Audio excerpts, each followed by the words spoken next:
happened now? Guess who's back? Guess who's back? Guess who's back? Guess who's back? Guess who's back? Guess who's back? Guess who's back?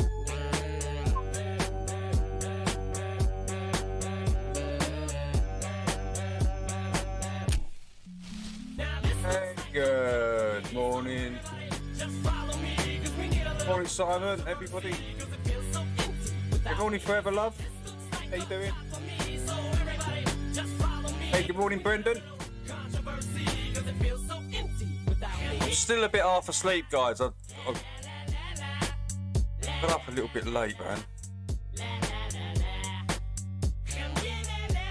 Yeah, I got up a little bit too late, so overslept a little. Normally I'm up like 7:30, 8. I'm up easy by then. Didn't get up till 9, and that's a huge thing. Like no, about 9:10 I ended up getting up. It's Russia and Ukraine, China in your brain, TV invading, driving you insane, pipelines exploding, fake subs imploding. Man, I've got to say, Brendan, your improvement on the guitar is actually amazing. I was thinking about it at the same time that Poncho learned. Poncho was still strumming chords, just the chord and strum, right? You're actually picking, dude. You're actually picking the note. That's incredible, Brendan. You got to give yourself a pat on the back for that. Honestly, dude, that's pretty advanced from where you've only been at it a year and a half, right? A bit over a year and a half or something. As I say, Poncho was still the chord and just strum. There was no, I mean, yeah. I was thinking about it. You're well in front of Poncho's, and I thought Poncho learned really quick, but yeah, you've taken it to the next level. Really good, man. This is worth noting, celebrity doting. 2 years. Spraying the clouds every day, trying to erase all the smiles on our face with their fake climate crisis, keeping us fighting, party and Davos. Did you do that, Brendan? Did you learn like to play the chord, strum the chord, then strum the scale, go up and down the scale in that chord? If you do that with 3 or 4 chords, you could start writing your own music, man. Start doing your own stuff. Klaus. Hey, good morning, Amanda. How are you?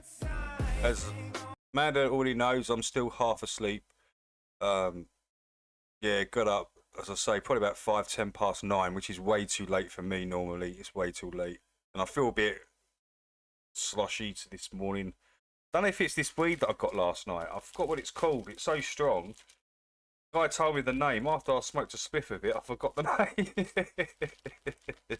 I forgot the name of it, but it's nice, man. I think that's to blame, really. I think that's got to be to blame.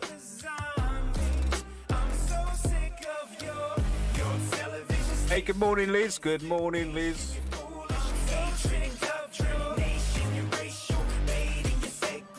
Right, guys. Okay, guys. I'm gonna open it up now. We're just what I do. Right, I've got to sort this part out first. Bring the mics up. This. That. Right, let me just open up here. Right, Bosch.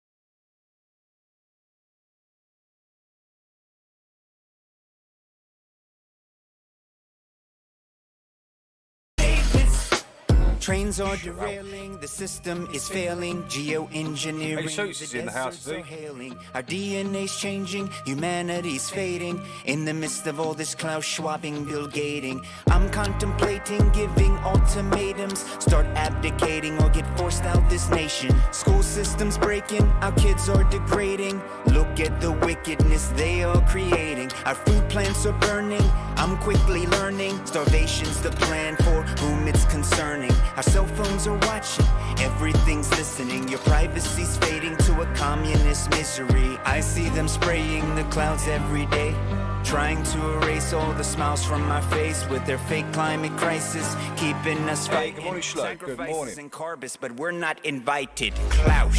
I'm so tired of your lies and you're hypnotizing all the minds. Hey, good morning, Ches, good morning. The guys have been talking and decided to buy these What's that, Ches?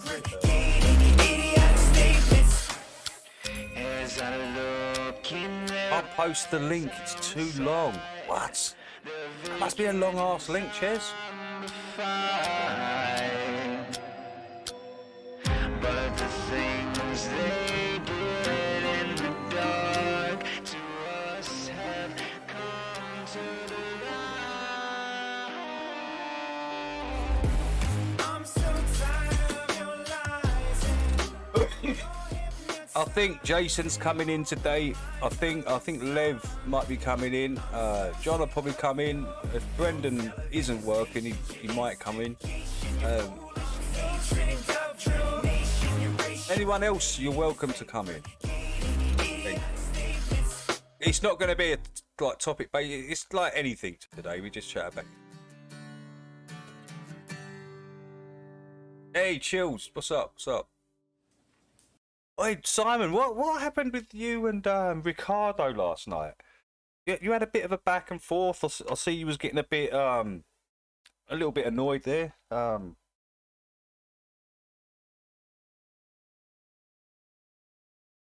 Are you two okay now?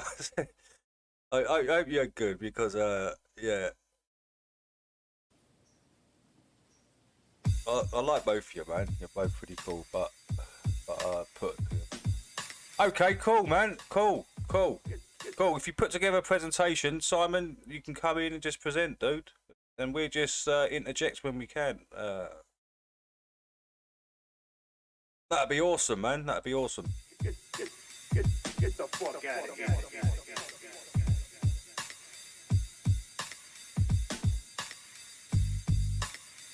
Have no fear. Welcome.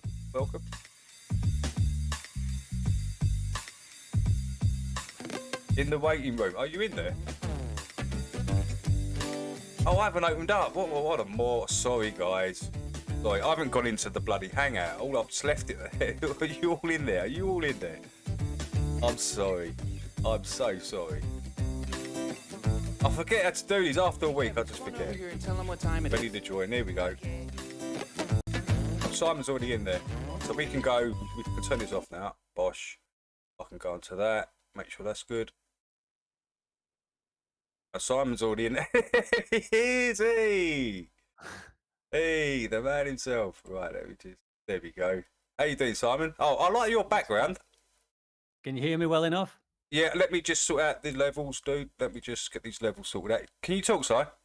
Yeah, I can. Yeah. I think Are so. you sure? It's the first words that's come out of my mouth today, like. There you go. Right, we're rolling. Good stuff. How you doing? You all right? Yeah, I'm good, Simon. I can actually speak to you now. What happened with you and Ricardo last night? I have no idea. He, out of the blue, he just asked me what my opinion was about this Earth rising thing, and I just gave my opinion. That's what the examples are kind of pushing towards, and otherwise, I don't really know. None of us know, but I go off what nature tries to show me. So I asked him back. I said, "What do you think? What's your theory of the Earth of things falling?" And he didn't answer. He just wrote it like a puffed. So I think Ricardo said there is no theory. Well, that's what it said. So I reworded it. I said, "Okay, what's your theory of why things fall?" There is no theory. Okay, so what are your thoughts? What are your thoughts of why things fall? You know, just asked him the same question he asked me out of discussion, and he just went on a weird one. Banner knows what I'm talking. Banner knows my feelings about this, and I thought, well, what's that got to do with what I just asked you? What? Yeah, I think what he's why not tell me then? Yeah, I think there's people. They're steadfast on people just not going to accept it. Well, it wasn't a case of that. It was people, just a simple case of he asked me a question. I just asked him the same question, and he threw a Benny. Yeah. It was bizarre. So I said, that's why I said, well, just don't ask me questions again then if you're not willing to discuss them. I think he's willing to discuss it. I just don't think he's what's happened? I just don't think he's even with the demonstration there, some people just ain't gonna ain't gonna buy it, Si. They're just not gonna. Well, that's fully fine. This That's absolutely. But why then ask me if you're not willing to answer? I mean, you true, could say, I true. have no idea, I don't understand it, or blah, blah, blah. Just something apart from ignoring me and laughing at me. He more or less tried to make me look stupid. Yeah, I think That's why I there said, might have okay, been a why little don't you bit of ask me another question crosswise. then? Yeah, I think there could have been a little bit of bit of misunderstanding going on there. I think there might be Okay. from both. Well, he didn't help on explaining himself. I kept Yeah, asking him. yeah. Just all I'm doing is asking like you Oh, asked me. Jason's just come in sight. But anyway, like you said, it might have been a misunderstanding, and leave it at that kind of thing. I didn't let it go into anything else. No. It was all kind of nipped in the bud pretty quickly, wasn't it? I did see you both going back and forth. I thought, oh dear. I mean, Yeah, well, I was kind of weirded out by it. I thought, well, it's a touchy subject, Simon, for some people. It then why does really he ask if he's touchy? because I about it? think Then he don't wants ask. his own information and feedback from other people's views and stuff. I think he's trying to bring it. Well, at the end of the stream, he wrote, "That was a very disappointing stream." I thought, what? How rude's that? Well, here we go. He's coming to have a Hello, chat. good morning, Ricardo. How you doing, Ricardo? You're muted, mate. Yeah, are you muted, Ricardo? Yeah, you're muted, Ricardo. You need to unmute yourself. I know it's difficult between these chat boxes to know what exactly. Yeah, where yeah, one's because coming from, it but- happens to me with text messages. When I send text messages, Simon, they always get misinterpreted, and because you're not in front of the person actually trying to No. explain yourself, right? And he could be saying something quite innocently, and you take it the wrong way. You could be saying something innocently, and he's taking it the wrong way. So Yeah, it's well, that's why they filled them all with these emojis so that we could try and express yeah. how we were Hey, good actually morning, feeling, where Ricardo. we're coming from, a Ricardo. funny side or a serious side, or and that Yeah. kind of thing. You're Ye- still muted. Oh, he's working it out now. But I mean, let's not go on about this. It's just silly smallalities. It's Yeah. happens in Yeah. every chat room and every stream, but more it's- or less, isn't it? It's not a massive deal for me, Simon. It's not this upward vector. Some people really taking it like emotionally and Yeah, me neither. I it's- find it very, very interesting, and it's that's about it. yeah. It's interesting, but as I say, if it's happening, it's as common as air. Yeah. Do you understand? It's part of that whole system. If it is happening, that's Yeah, and it's happening, if it's happening, and then Yeah. it's. I mean, if we keep doing experiments and we come to a point where we're like, okay, these experiments we're doing now flies in the face of the theory, then okay, then it's not rising. Let's move on. move on, yeah. Because as soon as we found out it wasn't a ball, the next question was, well, what's gravity then? What's causing things to fall? It kind of sprung up naturally, didn't it? You couldn't help but ask yourself, then what's gravity? See, mine's about if it goes against your experience, it's a big thing. And the spinning ball went against my experience. The spinning does, yeah. And because so then does you- this in a way, though, Simon. I understand, but if you was to do a thought experiment and imagine yourself being pulled to one side, the Earth spinning to one side, then you're going to feel it, as in when you're walking, you're going to feel that side to side movement, and that's been our claim all the time. We don't feel any. But if it was rising up beneath you and not side by side, then what feeling would you expect to feel? Because if, like I said, if it was moving from side to side, then you would feel a force pushing you one way. Especially when you walk on an escalator, you're going one way, you turn around, go the other way. You can feel that force beneath your feet moving as you turn around, and your body doesn't want to follow just as fast as you did the opposite way into the move. And that's how you would feel if the Earth is spinning one direction. But if the Earth is spinning directly, or not spinning, if the Earth is moving directly upwards, in a thought experiment, what feeling would you expect to feel in our body? What feelings would we expect to feel in our body if the Earth was rising up beneath us? Because we wouldn't have this It'd be some sort of Can, up, can you down. hear? Can you hear me? I can at all? hear you fine, Can you hear me? Ricardo. I can hear you fine. Okay. Yeah. What I, when I was hearing the live stream with level-headed and William, level-headed William and Natalie, um, it, like the thing that made it complicated for me was when when he kept talking about physics. And to me,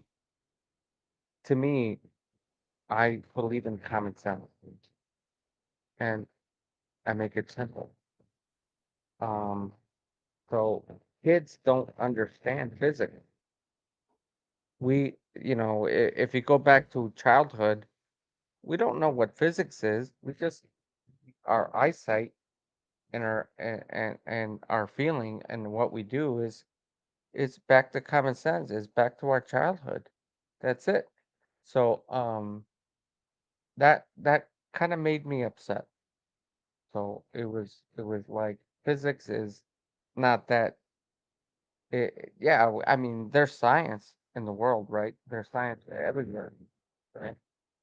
But kids, you can't explain that to kids. Uh, you can't say, "Oh, well, physics. Well, look at the science." No, kids don't get it. They're not gonna get it. I used to, I used to be in school, and and I was taught about science, and you know, it kind of made me upset that conversation because yeah. So I'm sorry if you thought I was angry at you. It's not personal. It's just my own opinion. Yeah, I knew No, it. I knew it sorry. wasn't personal because Ricardo always asks questions like that. I knew it wasn't. Absolutely. The only thing, Ricardo, to be honest, I couldn't understand why you seemed to get a little offended that I asked you back the same question. Well, we were all in a chat, right? We were all in a chat, and uh, this- You keep cutting out, Ricardo. Can't hear you. kind of right, my- yeah, so you can hear me. Yeah. No, no, can't hear a word you say. Okay. You Ricardo. need to keep your microphone still. Playing with it's not going to help. Can you literally put it to your mouth and speak into it? Well, I'm not sure what that is. If you just leave your microphone alone and put it to your mouth, it should work. Yeah, now it's completely gone. It's completely gone now, Rick. Can't hear a word you say, Ricardo. Okay. Well, I don't know what's happening. So, It's that 5 pence earphones you've got. They're not good microphones. No, no. No, you're completely gone. Do you have another microphone? You have another mic? Ricardo? Oh, we completely lost you, Ricardo. Never mind.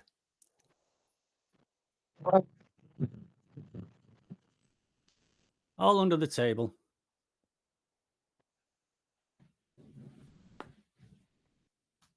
Are you coming in, Liv? Jason? Is Jason? I see Jason out there. I don't know if he's. I'm going to put the link in there. Copy of. Am I? Yeah, well, I put another presentation together. Seeing as Awesome, man. I can't wait. I a lot can't of wait. people liked it, and I'm going a little deeper this time, and it should be a little funny as well. Yeah, it'd be good stuff. It'd be good stuff. Ricardo, are you still there with us?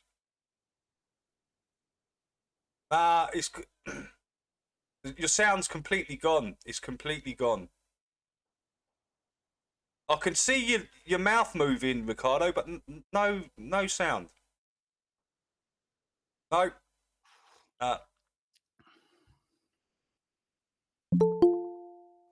It's completely gone, brother. Jason, how you doing, bruv? Jason, you might need a new microphone, Ricardo. It's completely got.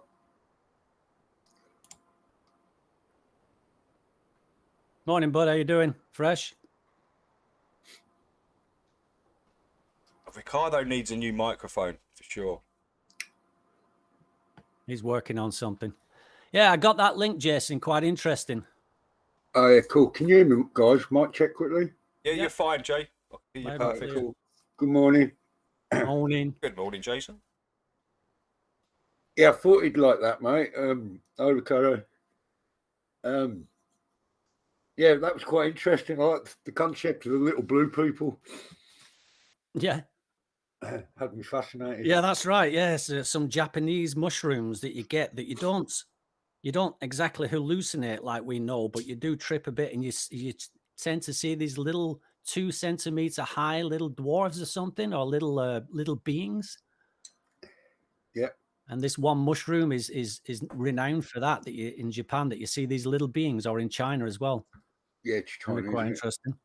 Is it the blue staining bolita or something? I think. That's right. The blue stain bolita. There's two or three different kinds. One of them is a bit poisonous, and the others are not.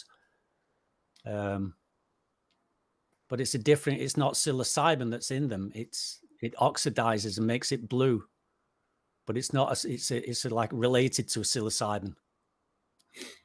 But Dave, when you said that about being silly, I just can't get it out of my head. That's the one thing that the Monty Python crew said so much. Right, stop this silliness. Yeah, yeah. That's enough silliness. Silly And I because won't be it's surprised because it it's came spelt from- different. It's spelt different, but it's the but same. phonetically. Yeah, phonetically silly, sounds the same. silly, Stop being silly. psilocybin. Stop It's being the same, silly. yeah. But they do And that a that's lot what- with words, don't they, Simon? They sound the same, but they're spelt differently. Yeah, it's working through phonetics, the sounding of words Mm. that can mimic other sounding of words. But I thought it was funny because that's exactly what they were doing up on the hillside in the search for the Holy Grail, running around being silly Yeah. on psilocybins. Yeah, yeah. Now, I don't know. There's no proof behind it, but it's one of those. After so much digging and putting things together, you're like, I wonder. Oh, we got a nice little avatar in there, Jason. That was taken years ago when I didn't have hair. That's a shame. I wanted to just chat with Ricardo quickly, but Ricardo, I think you need a new microphone, buddy. Yes, no, I can't. Keep talking, pal. We cannot hear you, and we cannot lip read. Nope, sorry. We can't lip read. Wait, Ricardo, you're muted. Ricardo, you're muted. You got your mute on. Ricardo. Anyway, Okay. Ricardo. so have you had any, Jason? Have you had any new revelations from the stuff I've been showing? I'll be honest with you, this week, mate, I haven't been very well. All So I right. haven't really read much. I'll tell you what, I saw I have actually got one thing to add. I've been watching this channel called Yes Theory. It's like a travel thing, yeah. They're pretty good. They went to Moldavia, which is rumored to be the worst city the worst country in Europe. Okay. And man, compared to this country, it's absolutely beautiful. I don't know how it's got that rep, but they went to this cathedral in the major city there. Oh mate, you wouldn't believe it. It was, just like you were showing last week, right? As you're pointing out, as soon as they went in this place, I just clocked it straight away. It's magnificent, man. It's everywhere, that symbology. Yeah, Zoo was the same when he's painting in that church, and he was just everywhere he pointed, he was going mushroom, mushroom, mushroom, mushroom. Yeah, I want you to see it. Apparently, I read that blue pigment used to be really hard to make because you used to have to make your own pigments and stuff. These people, and it was, to make a blue pigment from natural things was quite hard, apparently. Yeah, one of the so hardest. they must have gone out of their way to make this blue colour specifically as well, because you can't make it from like psilocybin, I don't think. I think they use things like beetles. Yeah, I think it's shellfish as well. Shell and stuff like shellfish, things of that. You think of how much gathering they had to do with this stuff to get quite a bit of it. And that's another thing, that how much symbology they put into everything they created. Anytime they had a new invention, it's almost like they had to involve symbology in it as well. And sometimes the symbology took over the actual practicality of the invention. A good example of that is the penny farthing, that massive bicycle with a big bicycle front wheel. Yeah. And I think what a bicycle is a bicycle, two cycles going round together. And we sit on them and learn to ride the cycles, which is representing the cycles of life, the cycles of nature, like the sun, the years, the months, all that, even the bigger cycles. So there are bigger cycles that are bigger than our lifespan that are hard for us to witness and see.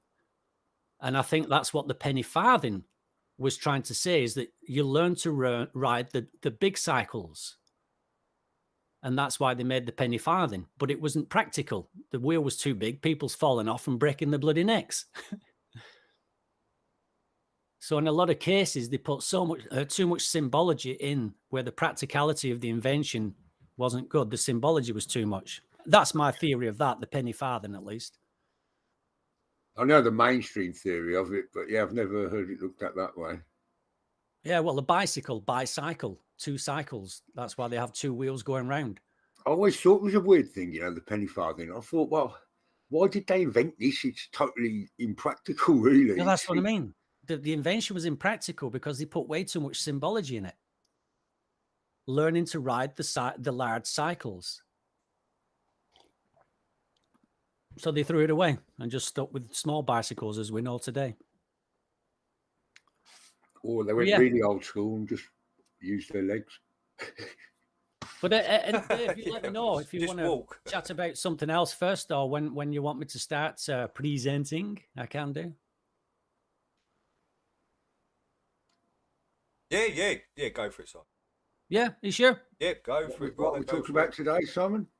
Same thing, just a lot deeper and a lot more of it, because ultimately there's going to be so much to where even the hardiest of person can turn around and say, okay, there must be something in this. That sounds good. Before you start, Simon, Ricardo, it's a microphone symbol right at the bottom. If you press that microphone symbol, it should unmute you. There you go. You talk now. Nah. No. I think it's your microphone then. Your microphone must be broken. Or something, Ricardo. No. We're just not picking up no sound from him today. No, there's nothing. It was there before. Yeah, it was there before, Ricardo. It was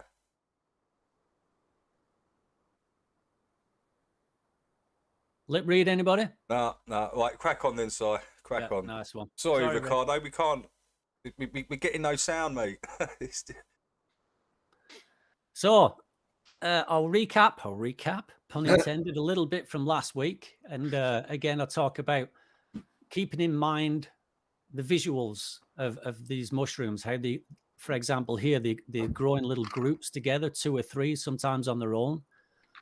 The hats, they come to a pinnacle with a little nipple on top. The little nipple on top of the head, the mushroom is very important to think about. And then you have, when you turn it upside down, you see the gills of the mushroom where the spores sit up there. And we talked about how the spores come down and fly out into the atmosphere. Some of them go on the ground and some of them go up into the high atmosphere and can stay up there for years and years, I've heard. So I'll start it off. Again, small little groupings. You see the nipple on top, where a lot of these are 3 of my friends. I took this photo, and we was out doing the last of the summer wine, as you can see. That's Will in the background, my climbing friend, and 2 English friends at the front there, Rob and Mike. And we was out, just scouting around the hillside looking for little Smurfs one time. It was about 10 years ago. Cool. And Rob came across this fella. Holy smokes. The size of that thing. Beautiful specimen. We were gobslopped when we found it. Did you take anything on this trip, Simon? Was you? No, we didn't. You didn't. I was going to say, what a beautiful place to take some. It would have been Simon, yeah. It would, but no, we was looking for him in the morning, but we found that fella. That's the only one we found. Yeah, but what is that? Not sure. All right, I was going to say. Oh, yeah, I was going to say that's not a liberty cap, is it? No, it's not a liberty cap. They don't grow that big. Borealis. It's something. I don't know that much about all the other kinds of mushrooms. Is that edible? Don't know. There's a sea of them, of different kind of mushrooms, all kinds of. Some can eat, some won't. Some will make you ill, some will kill you, some will, make you healthy. What country was that again? Where you found that? Denmark, North Denmark, yeah. So again, looking at the skirts, looking at the shapes, the bell shapes of the head of different mushrooms, and the skirts, if you look close at the skirt, they have them little lines going down them. And also the shape of how it's wavy. Now we're getting into the shape of skirts, and I'll go, and this is coming a little later as well. Women's skirts. There you have the flusvamp. If you look at the bottom of the skirts of the flusvamp. There you go, the Holy Grail. Well, there you go, exactly. And then Holy they Grail. turn up, the heads turn up, and at the night time. That one at the back there, Simon, looks identical to the one actually in the Holy Grail. Yeah, in the was it Raiders? Yeah, Raiders. Was it the Raiders of the Lost Ark, or was it? It was the first one, yeah, the Raiders. I can't remember. Yeah, I thought it was. Yeah, it was Raiders because you had Temple Doom, didn't you? Afterwards, Last Crusade. then the Last Crusade. I don't know which one it was, but yeah, the Last one Crusade. where they found the Holy. Oh, is it the Last Crusade? Is it? Yeah. Hey, Lev, how you doing, bud? Oh, it must be in both because at the end of the Raiders, doesn't he pick up a? It's the Ark of Covenant in Raiders. Oh, yeah, no, yeah, you're right. It's the Ark of Covenant. Yeah, no, you're right. You're right. You're right, Liv. But that does look very similar, right, to the one that you picked up. It was golden coloured. Yeah, the plain, boring-looking one. Yeah, interesting. So. And they literally, and if you drank that, you will get the psilocybin out of the mushroom or whatever it is in the mushroom that helps you hallucinate or health beneficial. And it's just to keep in mind these shapes. For example, there's your Holy Grail, and that's why we make these kind of cups. And here was the picture again from last week. I showed that where in the background you had that guy had been there for over 100 years, and he was still alive and healthy because he had the Holy Grail to drink from. And that's what gave him longevity. And the guy in the front, he drank from the wrong one, representing drinking wine or other substances, man-made substances, energy drinks, and it shortened his life. It made him go old really fast. And that's relating to these in the churches when you christen your children, that it's an upturned mushroom head, the Holy Grail, and it's the oil, so it's representing that we've just seen. And they will get a small microdose from as early as possible. Do you think that's why they said they live longer? Sorry? Do you think that's why they said people lived longer in the past, especially in the Bible? I mean, living longer, maybe not so much longer, but living a full life. You know, things were harder in the past. You picked up diseases and parasites way more than you do today. So, and they reckon that the average lifespan was about 40, 55, 60 years old. Well, the people that maybe took these... It would have mean average because so many people will, but people still actually lived over 100 back then. Well, that's it. People did. And could it be the people that had a lifetime of eating these things? Well, if you were eating those things, then you wouldn't be having those illnesses, would you? No, that's it. You wouldn't be getting the illnesses. And I think it also clears you with parasites. But again, the shape of it... yeah, go on. Like the potential for like, you know, because like they do discuss like people like living up to like 1,000 years. Noah was supposed to be like 800 and all these kind of things and stuff. So if it were just like a normal diet, you know, like supplements, like hereditary aspects of it and stuff like that, you know what I mean? If I started taking magic mushrooms, I don't think I'm going to live for 1,000 years, but I might get to 120.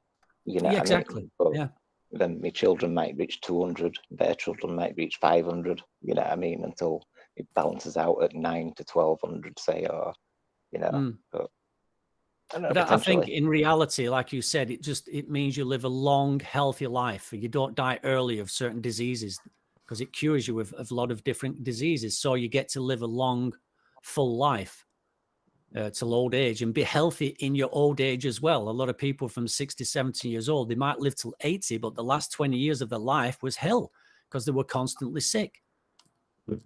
So your life ended way before you actually died. So you got the golden color, you got the nipples again, and you got the little grouping of 3 there. These are all attributes to keep in your mind as I go through this.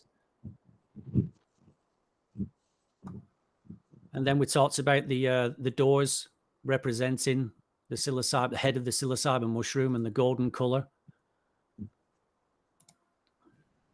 For anybody who's watching this for the first time, you've got to go back to last week's presentation and the week before that as well, and and you'll see the coverage of the churches and what they were about. And then you talk about the spores underneath, how they fall from the cap, and they gathered on a white cloth to be able to grow again later, to cultivate, and also the shape of the gills looking like the waviness, which is represented in these stained glass windows that they created in the churches, because they the light shone through them and made a pattern on the floor on the inside, which is representing the pattern that's left from the mushroom head on your cloth. And you have the crown in the middle, as we talked about monks and that shave their head, and we call the top of our head the crown. And that's where they put the water when they're christening a baby. They do it on the crown of the head. And looking at, once again, the underside of a psilocybin mushroom with all the spores in there. And the spores can't be seen by the eye, but together, when there's a lot of them, they can be seen as like a wispy cloud falling down from the mushroom. And these spores go up in the high atmosphere. They gather in the clouds. The clouds have raindrops. They go in the raindrops and come down with the raindrops. And also the birds bring them down. And that's why you got these little babies flying in the clouds, because they're baby mushrooms, the spores in the clouds, ready for being brought down by the birds, insects, or raindrops. Once again, a spore being brought down by the birds onto a hill. It's mad, isn't it? Another example of spores in a white cloth, growing from the cloth, that it's possible. And that's what the Shroud of Turin was about, mocking us, actually showing us that this would be a spores of the psilocybin mushroom that we saw, but they shaped it into Jesus's face because they want us to make us think that it was actual living physical person.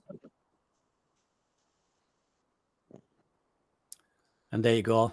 That's what they turned into Shroud of Turin. It's literally just the spore print of Jesus's face, which was the mushroom. So, money. This happens to be Danish money. And we've got 500, 200, and 100 kroner notes in the back, which if you take a zero off them, literally represents £10, £20, and £50. Then you have the coins at the bottom. And I always thought it was funny when I first came here, because there's not many other countries in the world that do it. But we have holes in our coins here in Denmark, the 1 kroner, the 5 kroner, which would represent the hole where the crown is, like the monk's hair. And then you have all the patterns that we do put where it's written in squirrels, which would represent the spores, the gills underneath. And I wouldn't be surprised in the past that we talked about, Jason, that this is the money that we used to barter with, that I would have a piece of, I would give you a little small head of a mushroom, and that would be like 10p. A bigger mushroom, a bigger head, that would be 50p, because it's got more psilocybin in it. You're going to have more of a present, a bigger trip. And then if I gave you a piece of cloth with the spores in there, then you can grow your own. So this is worth a lot more. This is worth £10 worth or £20 worth. The more that spores, or the bigger piece of paper with more spores on it, was worth a lot more, because you literally got more out of it, just as you do with money. And here's a close-up of a note. And as you can see, it's made up of lots of little dots and lots of little lines. And I'm wondering whether that's on purpose to represent the little spores that are in the cloth. I think you might be right there. That's another thing that totally passed me by. The actual wheat, if you magnify them, if you look Yeah, close, you magnify them. I remember looking as a kid. I used to look magnifying glass, and and not just banknotes as well. Stamps are the same. Stamps. Yeah, they're made up of little dots, which would represent the spores in the cloth.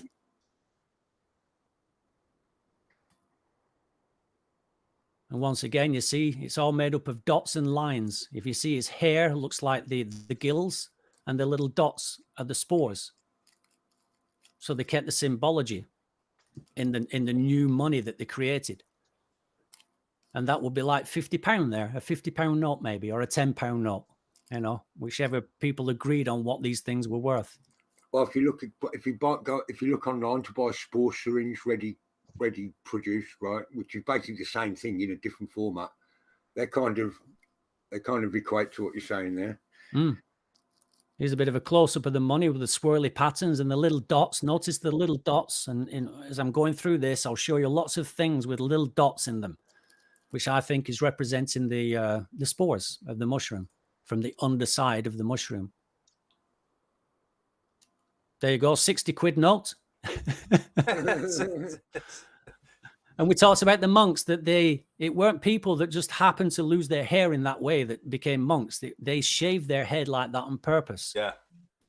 To represent the crown of the mushroom, the hole in the mushroom that we... I think back then they probably didn't have the shampoo to make people lose their hair. No, exactly, yeah. Or the stress for people to lose Yeah, their all hair the stress. and anxiety. But there you go, like, you know, monks' heads. If you imagine a monk, which I just put in here, it's kind of same, but different, isn't it? And I won't be surprised, like we talked about, maybe they actually, instead of taking it, they're doing it in a ritual service, that they, just as the babies being christened had water put on the crown of the head, they might have rubbed pure psilocybin oil in the top of the head to represent trying to get it to the brain as fast as possible. That's what I think. You didn't need to do that, but they turned that into a ritual. And it's the monks that made the alcohol. So they kept the mushrooms and It's blue. Oh my God, the cat is blue. Oh, now you know what the Jews are about when they're wearing them things. Holy smokes. In plain sight, right there. Yep. And simple. Yeah. The Star of David is a very interesting shape as well, which I could talk symbology about another time. So the Victorians, they absolutely shoveled symbology into everything they did. And it was all about the psilocybin mushroom, because that's what was the thing. That's what was worth more than gold in the past. Your health is your wealth. Today, your wealth is your health. Today, everything you own, your car, your big house, your trophy wife, blah, blah, blah, you name it, all the bits and bats we gather around us, motorbike, you name it, that is your wealth today, your health today. But in the past, when there wasn't much materialism, because we hadn't produced many things, your health was your wealth. So they took it very seriously. So here you got an example of psilocybin mushroom with a nipple at the top. And here you have a big mushroom dropping all its spores. And if you look closely underneath it, you'll see the light bulbs in it representing the spores.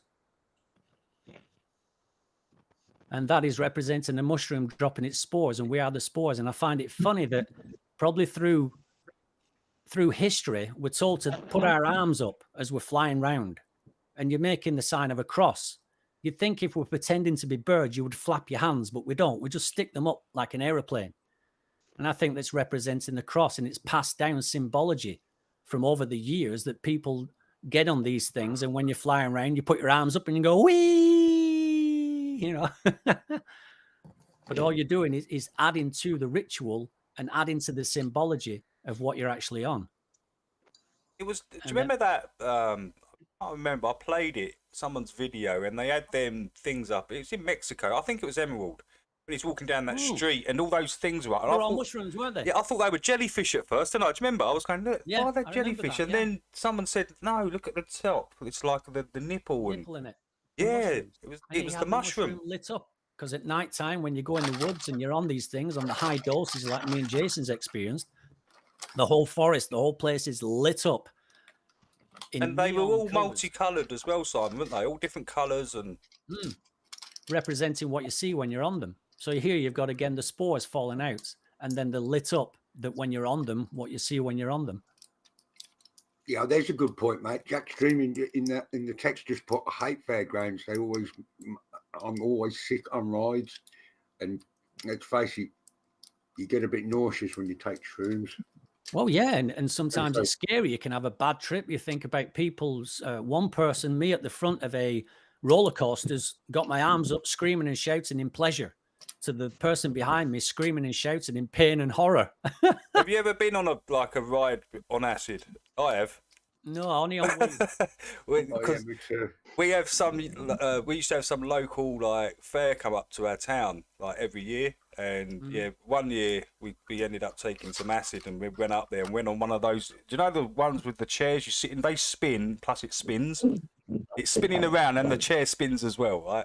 We went on that and I got off it and I've never had visuals quite like it. Once I got off of it, I couldn't hardly walk. I was like, what I was seeing was incredible. Blood circulation firing round it. Wow, honestly, that is pretty intense. It was pretty intense. Well, not only that, when the carnival came to town, in Birmingham, it was the best place to score hallucinogens. Yeah, because all those like traveller types, they always had them. Maybe that's where people used to meet each other in the past, in the churches, before the discos and the pubs. Remember now we go to the discos and the pubs to meet women. In the past, it used to be the churches. Because we were doing the same thing in the churches as we did in the discos and the nightclubs. They just went underground and turned into these things we call discos and nightclubs, where you have all that same symbology of the smoke machine, which is the smoke in the church, the strobe lights giving you that effect of your arms hacking, as it talks about.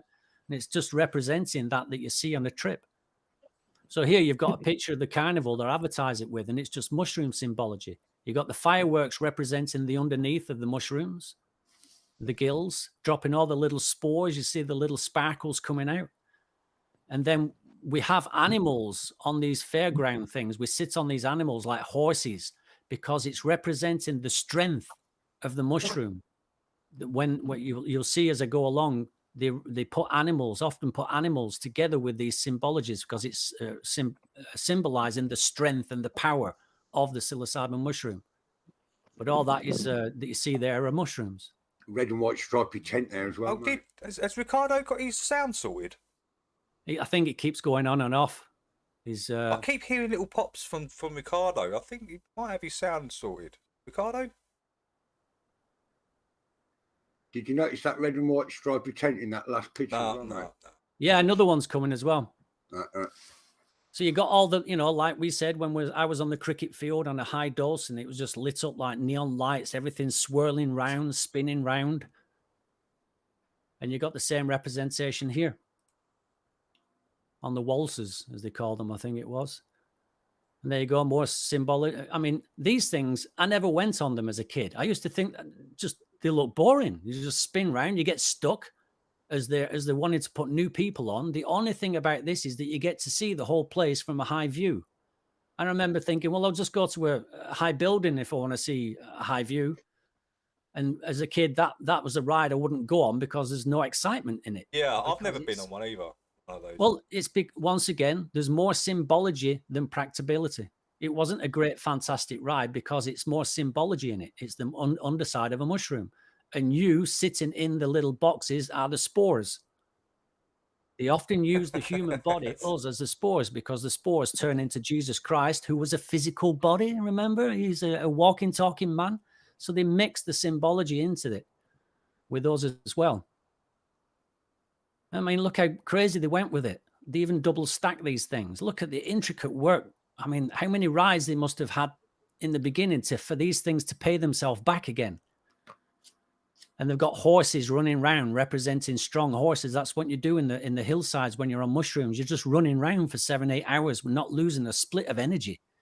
Look at the pictorials in each one of these little things, Simon, above it. Like, yeah, the countryside. It's like a trip in itself, each one. Like if vision of a trip. Yeah, look, check them out. That's interesting. And it's all the countryside where you find them.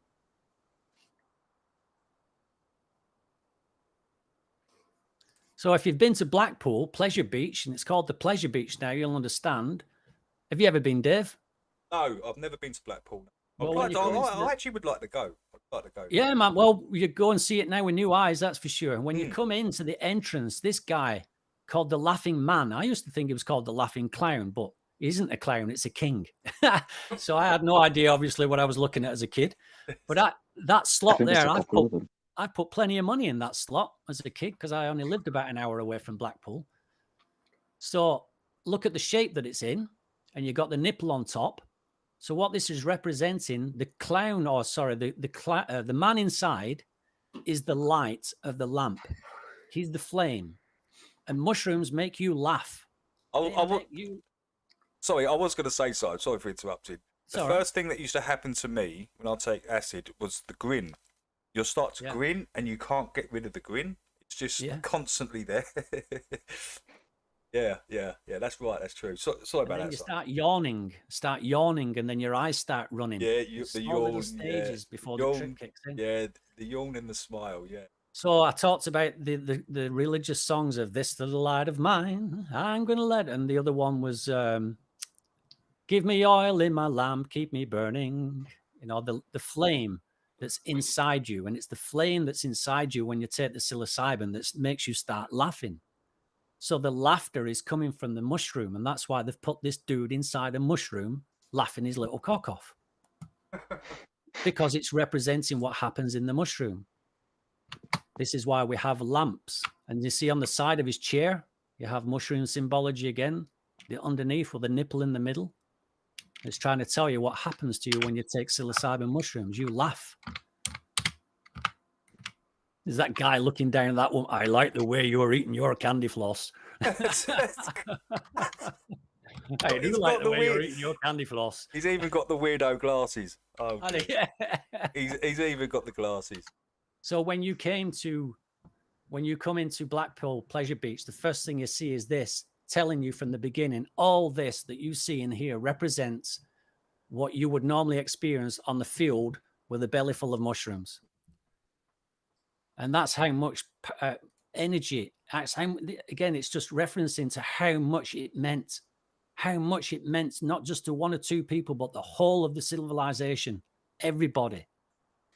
Fleur de lis on that chair. Yeah, there, if you mate. go back one time, and if you can Yeah, just go 1 back minute. one quickly. Sorry, dude.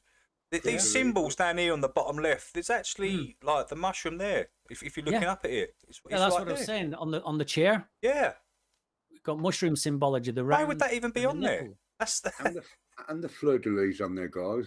Yeah, the fleur de lis is also used by the scouting movement as well. And the scouts represent the kids going out gathering the mushrooms. That's why you have to learn all these with a knife and a rope and blah, blah, blah, blah, blah. They mixed it with the war, of course, but scouts were started way before the wartime, I reckon, in a different way. But yeah, once And his again, crown. representing the light, and there's a light shining on him, which is representing he is a flame. And you've got the king with a crown on his head. And you see these buttons. His buttons are also mushrooms.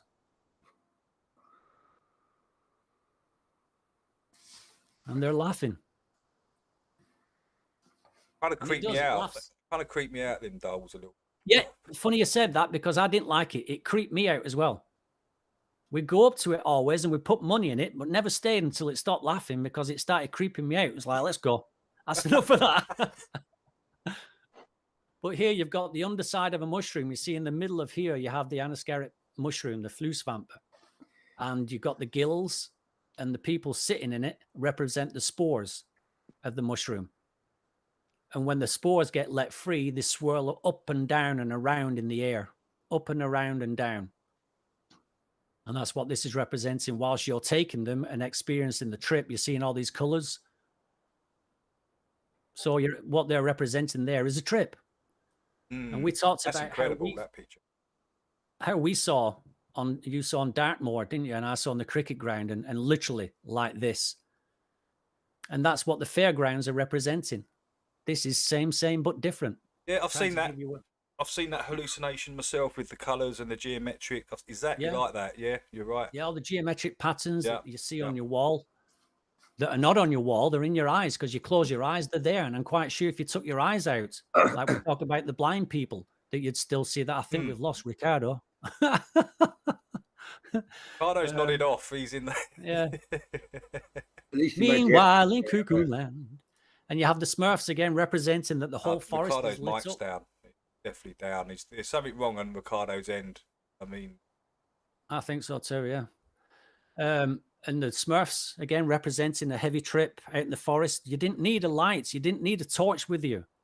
You just needed these inside you, and the whole forest lit up because your pupils became so big, they let in so much light, you could now see in the dark, more or less. because you get those, Simon, you get bioluminescence, don't you, at night? Yeah. You get things that you can only see kind of, they give off a certain light, like it's kind of like a neon, isn't it? Yeah, like You're a neon right. light, And like maybe certain you're bugs tapping do, in, maybe tapping into that somehow as well. Well, it's the wavelengths that we can see naturally with our eyes. And if we open our eyes, extend our eyes in a sense, tune them in, all of a sudden more colors and more things are coming visual that have been there all along. All these colors that we see when we're tripping are probably already there. I think Jason mentioned that this world that we live in that's very colorful is actually not that fucking colorful. And it's because of the limitation of our eyes that's taking it in. And if you soup your eyes up a bit and fine tune them, you're letting way more light in that's already there. And this is probably what nocturnal animals like cats, we say they can see in the dark. It could well be that they're seeing like we see when we trip, that everything for them is lit up.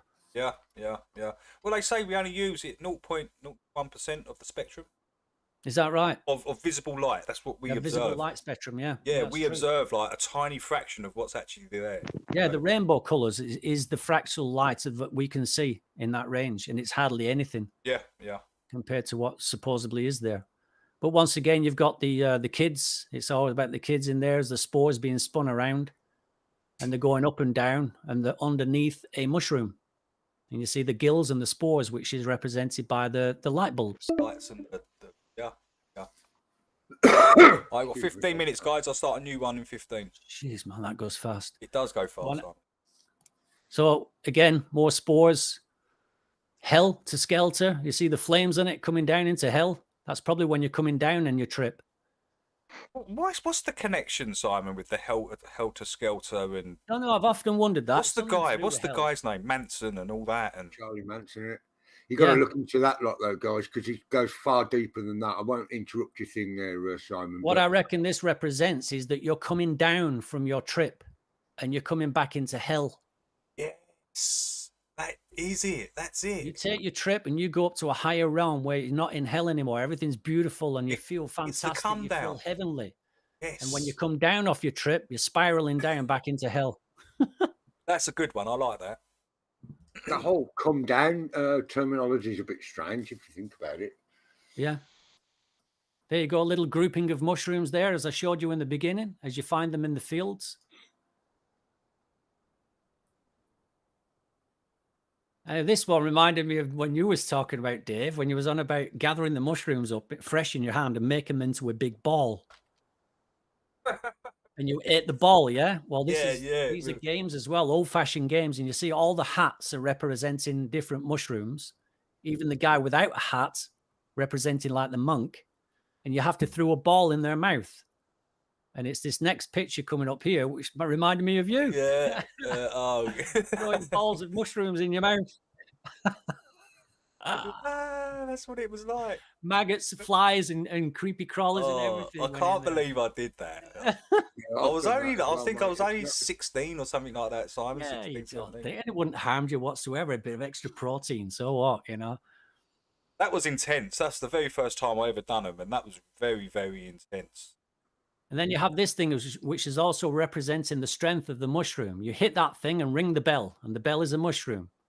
And you have the feathers again at the top, which we saw on the clown or on the laughing guy. So that's representing also the strength of a psilocybin mushroom. So it would be maybe a case of take some psilocybins and see if you can ring the bell. Oh, yeah, that's a point, because they can, if you focus on them, they can. I used to go, I didn't do much rock climbing. I know you just said you rock climbing. I did a bit indoors for a while. Yeah. And I did go a couple of times, like tripping. And it kind of does give you you've got to focus, but it does give you more strength, but you've got to really focus on it.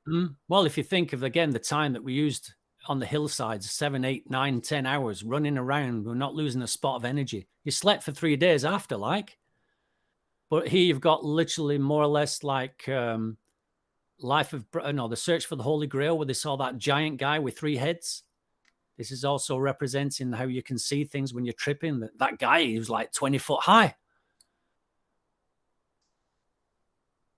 Dartboards, the old-fashioned dartboards, they represented the underside of the psilocybin mushroom. And when you hit it with a dart, you're representing the psilocybin spores that are so small. So when you pull your dart out, you leave a teeny little hole there that looks like a spore. And that's where dartboards came from. There you go. Yeah. The little holes all representing, and you've got the bullseye in the middle, which is the crown. Yeah, very similar, yeah. And that's what I reckon where dartboards were invented by the Victorians to represent the mushroom. Stay out of the black and into the red. Nothing in this game for two in a bed. A dartboard or a darkboard? Dartmoor, eh? Yeah, Darkmoor, right? Dartmoor, there you go. I mean, what are darts? Are darts little representing spores and arrows going on to that? Are arrows, what do arrows represent? But there you go, original dartboards and they were started in these fairgrounds before we have them as we know them today, even up to professional dart sportsmen. Dartmoor is like Sporemore. Sporemore, yeah, could well be. Yeah. So there you go. There's another more. And again, another picture representing the fireworks in the background, the flower of life with little spores exploding from them. And you got the animals, the horses representing the strength of the psilocybin mushroom. And people dressed up as furry animals, just as the Search for the Holy Grail, they dressed up as well and went into fantasy world. Playing. And there you go. That's what this is, exactly what you've just seen there. This is doing the same. It all comes from the psilocybin mushroom, the Holy Grail. Stop being silly. Stop being silly. That never. And no, they wouldn't put it in children's playgrounds, would they? Would they really do that? Yes, it wouldn't surprise me whatsoever. Would you? There, I mean, a little grouping of mushrooms with the spores falling down, flying around, spinning around. I'm standing on blue mushrooms there. And it's blue. Again, blue. And little spores falling out, spinning around, landing on the ground just besides it. Because you got the cap there, you got the skirt there. Now you have drinking faucets. So this is an upturned mushroom which you would drink from, giving you the power of Jesus Christ.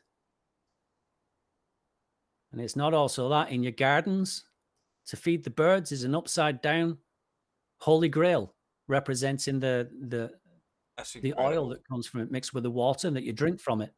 Identical to me. Yeah. Also looks like, there you go. Also looks like your podium that you christen your child in. I think these shots, them shots there are quite incredible compared to the chalice that they show in the Indiana Jones. It's identical. That is identical. To me, it looks. I mean, we walk past these things every day in people's gardens, and we just think, "Oh, nice, fancy, Victorian-looking bird feeder." Maybe this is why the birds are chatting so much as they are, because they've been drinking from these mushrooms. And once again, they're tripping their balls animals. off. All the birds are tripping their balls off. Yeah, the integrate. No wonder they're flying. They're integrate. Always use powerful, strong animals that are powerful, and this is also representing a very old dog, a very strong old dog. And because it's symbolic for what you get when you take the psilocybin. Elephants. Elephants grow old. They're very strong, and they're very intelligent. Have a great memory. All the attributes that you can think about these strong elephants. It's the strongest mammal, strongest animal on this earth, apart from whales, I guess, which is not on the earth, it's in the water. But once again, they use strong, powerful animals to represent what you get from the psilocybin mushroom. What's the connection between elephants and them being scared of mice? Because you did touch on that last week, didn't you? It could be that they're scared. The mouse carries the elephant, but there's this whole thing about elephants are scared of mice. Yeah, well, they claim that it's because they're scared of the mice running up the snout. But how many of us are scared of a fucking mouse running up our asshole? You know, it's I'm not. scared of spiders crawling in my mouth at night if I've got my mouth open. So I won't be surprised it's symbolic for something of this in a way. You know, the mouse, when Ganesh, the elephant god, the mouse is how he travels on the back of the mouse, which I explained in the last one. that the spores fall on the back of the mouse, and the mouse runs off and puts the spores down another place, and garnish, the elephant god, grows once again.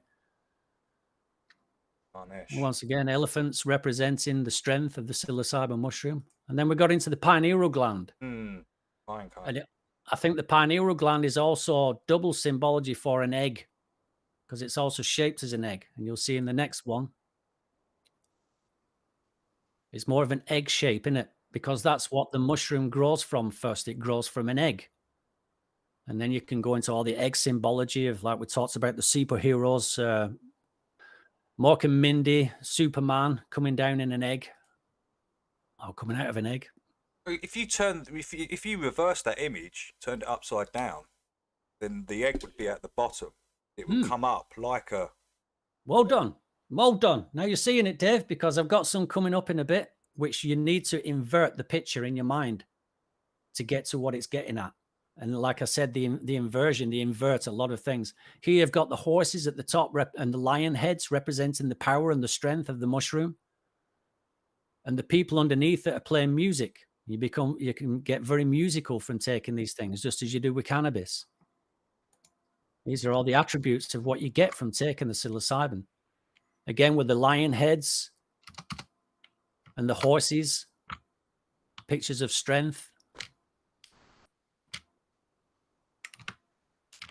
And they got bigger and bigger and more elaborate. Now, if you look at the water falling down the sides, the way it does, what would you reckon that represents?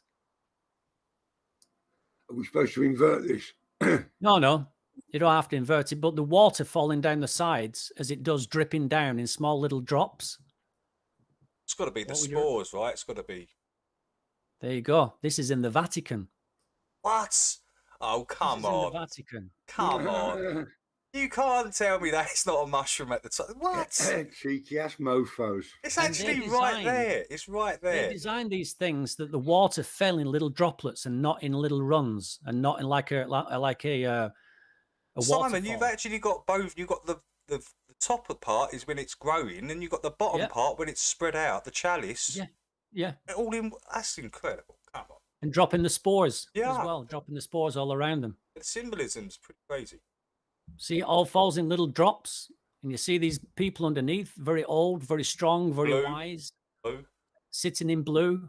What they tend to do is have cloth around them that is blue, which they have there. Like Jesus has a cloth around him that's blue. But yeah, you see the underside of it, and there you go. That's what they're representing with the water falling from them. Yeah. Well, that's quite a photo as well, mate.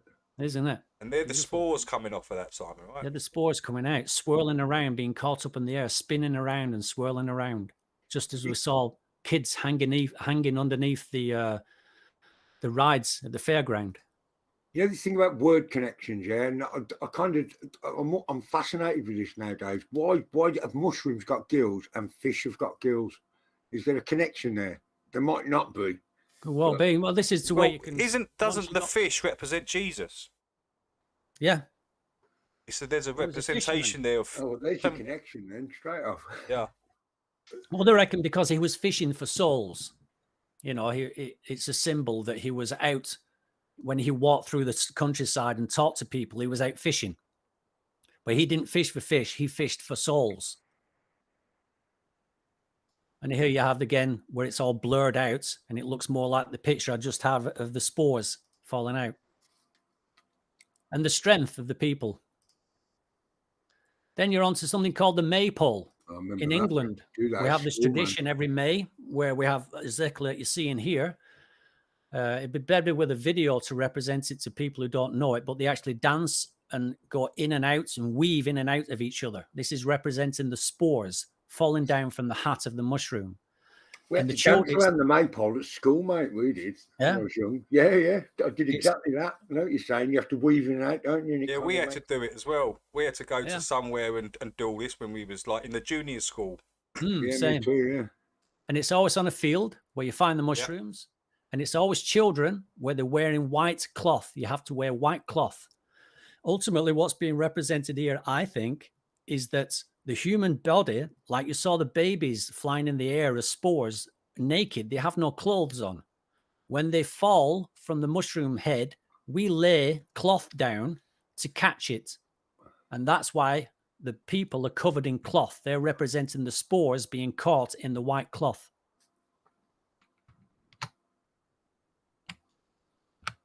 And it goes back a long time, always wearing white, and it's always children, because it's representing the human body being caught in the white cloth, which is the spores being caught in the white cloth. Once again, the same, but different. This is an example of your maypole. Oh, Ricardo's gone. He must have nodded off. And then you have the hats, all different mushroom hats. You have the clothes. You see the little dots on the girls' clothes, and they're also their skirts represent mushrooms. And you see the skirts around their necks. Almost looks like a vortex as well, kind of. Well, you see on top of the pole, you have the crown, representing the middle of the mushroom, the hole, the crown of your head. Once again, another crown. That vortex is like the Helter Skelter as well. Maybe Also, coming up on like a trip and coming down on a trip. You know, maybe that's the process of the maypole, that now they're coming down on the trip when it's all weaving together and it's getting close to the bottom, and then they unweave it again and they're going up, opening the mushroom, revealing the trip. Interesting patterns as well it's making coming down the pole. See, they all have mushroom hats, all in white cloth, representing the spores being caught in the cloth that they used to lay underneath the mushrooms. 1 sec, guys. Okay, 1 sec. Bear with us.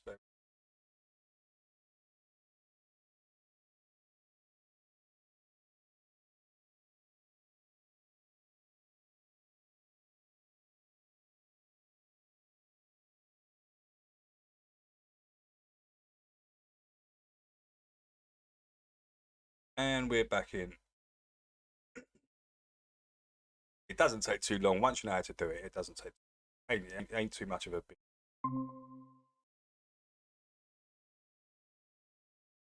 Go back.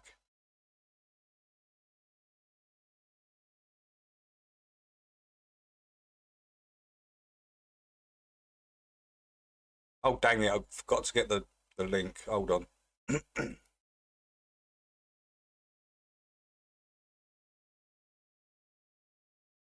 Copy link as. Oh, Lev's in. How you doing, Lev? Morning. How you doing? Yeah, not too bad, mate. Not too bad. Just chilling, doing the same old. Let me just.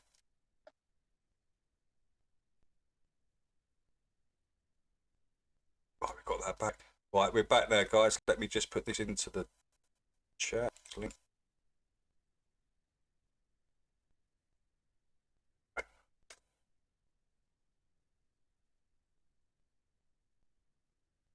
It's quite interesting, Liv, isn't it? Some of that symbolism. Yeah. It definitely works. I've seen it like that image behind one man right now, right? When you compare it to like all Hindu mandalas and stuff like, and they're like, I mean, they look exactly the same. You look, it could be a Hindu window or a tapestry that's behind him or something. Yeah, I've seen that as well. Yeah. So it's across religions as well and stuff like. It's across all religions. You'll find it in the mosques. You'll find it everywhere. All religions. Am I good again? Yep, you're good to go. You're good to go. So here we have a nice grouping of large mushrooms on a field, and that's literally what you're seeing. That's why it's always out on fields on the big grass plains. And if you look closer at all their hats, they're the same. And look how many people are there. And the question is, the further you go back in the past, did the people know what this was representing? I think they did. This is kind of like the miracle and the maze and how they fucking remove this from the mind of humanity. And it's probably through things like the First World War, the Second World War, traumatized people into just forgetting. Program. That's the way they do it. That's the way they do it, so movies and TV. Wars, movies, TVs, yeah. It's again, they wouldn't put it in the playgrounds, would they? Of course not. They wouldn't do that, would they? They wouldn't do that. No, they would never do that. You know, it gets to where like, holy shit, man! Everywhere you turn, you look and you're like, is that mushroom symbology? Really? Even that? So again, little children, white cloth. Here's a good example. Also, I'm going to go into dresses and dances, and you have this with the dresses looking like the mushrooms when they first begin, and then their arms are lifted up, representing the it raises up into a cup and I see it. it becomes the Holy Grail. Is that you typing, Jason? Oh shit! Sorry, guys. Sorry. That's all right. Sorry, I didn't mean to do that. It's all right. It's all right. Oh, And then you dear. have sometimes when you take these things, depending on the person and depending how you're feeling, you can have a bad trip. When it all goes wrong. That's gone completely wrong. That's gone completely wrong. That's gone And pear that's what shaped, as we say in the trip. southeast. It's gone completely pear shaped. Completely bad. That's a bad trip if ever I've seen one. It'd be terrible to be part of that trip. And look at these women here. All little spores that's fallen down from the mushrooms into the cloth, ready to be turned into persons, personas, into Jesuses, physical beings, which they weren't. It's all symbology. See the little mushroom hats? Yeah, Oh. yeah. There you go. Little Liberty Cap hats. And if you're looking, and there's another one that I could go into in the future, of castles and mansions in the background. Yeah, I was just looking at those as it goes. There seems to be a house in the background to the right, which is completely swamped in trees. You can just see some little windows and little chimneys poking out the top of the tree. Well, God said, in my mansion there is many rooms. And that's why the Victorians, the rich ones, they built their own mansions with many rooms to mock God. We don't need your mansion with many rooms. We've got our own with many rooms. And that's why a little family would live in such a massive place, and they'd live close to the kitchen where it was the hottest because the fire was going all the time. And the rest of the house was more or less empty. But they just did it, all that elaborate stuff, just to mock the word of God. We've got our own mansion with loads of rooms. Get fucked. And there you have the halo representing that you have over Jesus's head, and also the bald patch. And there you have little angels sitting there, little spores that have fallen and sitting in the grass, ready to be grown into mushrooms, with other spores still running around in the air. So these elites that took over, Simon, they've systematically gone around and tried to destroy the word of God, God itself, Creator. Yeah, and put it all into symbolism. Put the truth into symbolism, and then give you a fairy tale. Just as Goldilocks and the Three Bears was about the European people, the white, blonde-haired people coming into Europe looking for the sweet spot to live in, where it wasn't too warm, it wasn't too cold, it was just perfect. And we was going through the forests of Europe before we cut them all down. And the bears represent the original people who used to live here, the Greenlanders, the Inuits, and how we would force them out of their beds. We're sleeping in their homes. We took over their Goldilocks zone.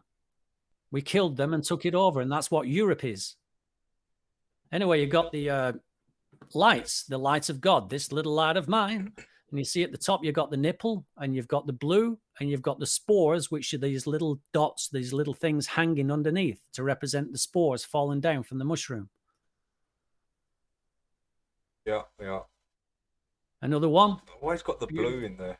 Beautiful blue, the royal blue, the blue bloods with the spores falling down from underneath the hat.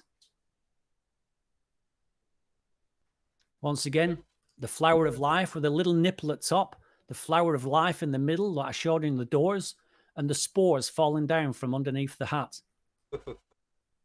Yes. And again, so you got a crown on the top of that one, shaped into a crown.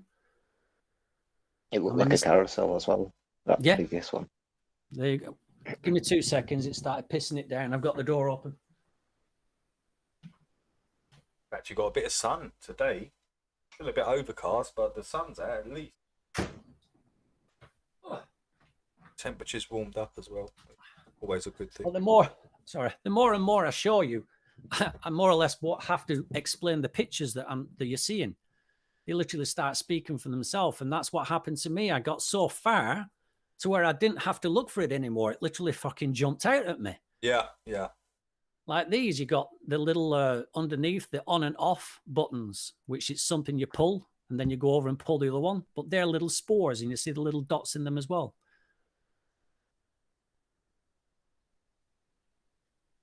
More mushroom, a little grouping of mushrooms there, dropping the spores, coming from an egg. That's nice. Obvious. I like that one. I mean, look at this is how much they went into this shit. It meant the fucking world. It meant everything. It meant life. They look better as well now you know what they are, like what they're representing. They're more attractive, aren't they? It didn't make sense, did it? Really, it's like just an old-fashioned design, or you know what I mean, and stuff like. Lev, I used to sit in my grandma's and look at these lamps with these tassels hanging, and I used to look at the tassels thinking they're only there to catch the fucking nicotine that's flying around the room. You know, they just get colder and more gold color. What else are they for? But to catch the nicotine. All dust and stuff. Now this one. Now we're onto lamps, carriage lamps, things that you took through the forest when we started inventing these things so we could start seeing through the forest. Now, I showed you the laughing man in that little box. Looks exactly the same, does it not? And inside it's the same. It's the same. It's the same. Even the roof is the same. You have your candle or your gas burner, or not gas burner, it will be your oil burner, and it's all about the oil. Oil in your lamp to see you through the end days. Because the end days are so dark. There you go, I put it in again. Yeah. The end days are so dark. And here's the lamp again in the doors, representing it's the oil that's in the head of the mushroom or in the mushroom itself. And that's what will keep your fire burning inside you. This is the same fire that makes you laugh. I say it's the flame flickers. It kind of represents that laughing man kind of thing, like moving around in chair. Yeah. I'm sorry to interrupt. I'm trying to keep up with this and read the text. Like Jax is saying about these lamps again, these Moroccan lamps. You know what we spoke about them briefly last week. You know, they kind of recreate that thing from the church at home, don't they? You can take one home and put a light in it. That's true, yeah. Some of them had like stained glass in them, didn't they? Oh, yeah, and there was one more point about them. If you get them, right, if you're in the room and it's just illuminated by that, if you spin it, even when you're sober or totally straight, if you spin it, it's really hard to stand up. It like gives you kind of like motion sickness, almost like you're saying about the fairground rides. Yeah, yeah. And this picture, you've got the woman in a mushroom dress. She's holding a basket. If you turn upside down, it's shaped of a mushroom, dropping all its flowers of life out of it. And then you have on the carriage itself, the carriage lamps that are shaped like mushrooms. It does. It just jumps right at you, doesn't it? Once you... Mushroom lamps were the birds that bring down the spores. Are they doves? Yeah, birds in general. Doves, birds, any kind of flying... we'll bring them down here. The very old ones here, and you've got the mushrooms on top. It's like they went out of their way. I mean, do you need that thing on top there? Exactly. It's like they've gone out of their way to show you. I mean, I'm sure you could take that. I'm sure you could take that top off, Simon, and that lamp would still work. Exactly. And this is what I mean, that they went so far out of their way of putting symbology into everything they invented, because it meant everything. A whole life of civilization of human beings has been about this psilocybin mushroom for at least the last 2,000 years. At least. Be right back. More mushroom lamps. See the lights inside them? A little gathering of lights. There you go, a little gathering of mushrooms and the light that shines within them. Now you're onto lampposts in the streets. Now, today, they don't put much symbology into things. They just make boring block buildings, boring block lights, boring... Everything today has been made square. Your square speakers, your square screen, your square table, your square washing machine, square, square, square. And that is symbolic for the Jewish cabal, the Jewish square of Mecca. And that square that the Jews put on their head to the Wailing Wall and start going headbutting the wall. And they have a cube on their head, don't they? Well, the Arabs, they go around a cube in Mecca. And that's why we've got cubology everywhere in society today, This is a bad thing. which is a bad thing if you ask me. Well, it's symbolizing the bad thing. I think it's symbolizing the takeover. But anyway, these street lamps, here you got a little gathering of mushrooms. And of course, they didn't give each lamp a pole, because that would be just a waste. So we might as well just do one pole, but representing a little gathering of mushrooms that you find them in the fields, for example. For example, now you see the mushroom nipples on top. Also looking like the same, the Laughing Man's box that it was in. So they put crowns on top of these. And like you said, these lamps will work fine without all this fanciness about them. Internet connection problem. Oh, nice grouping of mushrooms. In the name of economy, you know what I mean? Like they're trying to save, you know, because it's like nothing's like economy today. Like if like my mobile phone, I need a new one soon because it keeps dying. In fact, it keeps like just killing itself off a power surging or whatever. So like, you know what I mean? You know that economy, how the, you know, how it's used and stuff, that kind of thing. It's not appropriate. You know what I mean? No, in many senses. You know, I mean, like reducing use of plastic for packaging or something like that kind of thing. Yeah, no, it don't make up though. You know what I mean? It's like what we used to be able to do in past and stuff like that. It's like to have that abundance to be so elaborate. You know what I mean? Compared to what we've got today, it's kind of backwards. It is. It's been inverted. The inversion. Look at this idiot here. I wonder what he is. He's on his way to a fancy dress, I think, or something like that. Looks like a fun guy, though. There's not mushroom in here. Fun guy. There's not much room in there. A bit like a party. I thought I'd throw that one in. But if you want to. So you got the Victorian dresses. I haven't done much about the hair, which I could do, but it's these things you could just go off yourself and start looking at now and you'll find it. But you see the hair, and this is why you have a bob at the back of the head up here. It's representing the nipple of the mushroom. And she has a skirt, which is representing the skirt of the mushroom. And I don't know if I should mention this even, because I know you guys aren't a fan of Martin Luther, yeah, but you've already discredited two of the major things that he relies on. One about these bonkle booths, like you said there, Simon, the thing at the beginning of the Blackpool place with the king in it. Like, that used to be everywhere when I was a kid. Like somebody's just said in the text there, right? You could buy your newspapers and cigarettes from them, but at some point maybe they were selling other things. The little stalls that they had, places that you could buy things from. You're right, yeah. Yeah. And also the Victorian, I think it was might have been later than that. You know, where all the ladies had the really big dresses that came out. They had like a frame underneath them. It's coming, mate. It's coming. It's coming. All right, I'll shut up then. Sorry. See the different attributes of the skirts where they fold over each other, where they've got this swirly up and downy. This is also, like I showed you, helter, not the helter skelter, so waltzer. Is it the waltzers? And they go up and down, and it's representing the skirts of the mushroom also. But this is why women's skirts are in so many. There you go. There you go. Yeah. You showed us that one. Yeah. And again, very interesting. Back to the maypole, they've got these skirts that represent the mushroom when it's down, and their arms are representing it when it's up, turning into the Holy Grail. I mean, they went nuts. I mean, how many people can you have in your room? A lot less when they're fucking wearing them things. I bet there were footprints all over them. Sorry, love, stood on your dress again. But again, showing this close-up of the skirts, you have these rivets going all the way down, these lines, all the different quivery things that we do with skirts. So all those little white bits, they're the leftovers from the egg? The skirt is left over from the top of the egg. The top of the egg is called a universal, which is, funnily enough, I learned that today from the link that Jason sent me.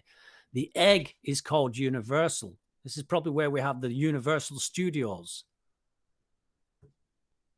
I'm sure in some cultures, the universe or the earth or something is represented as an egg.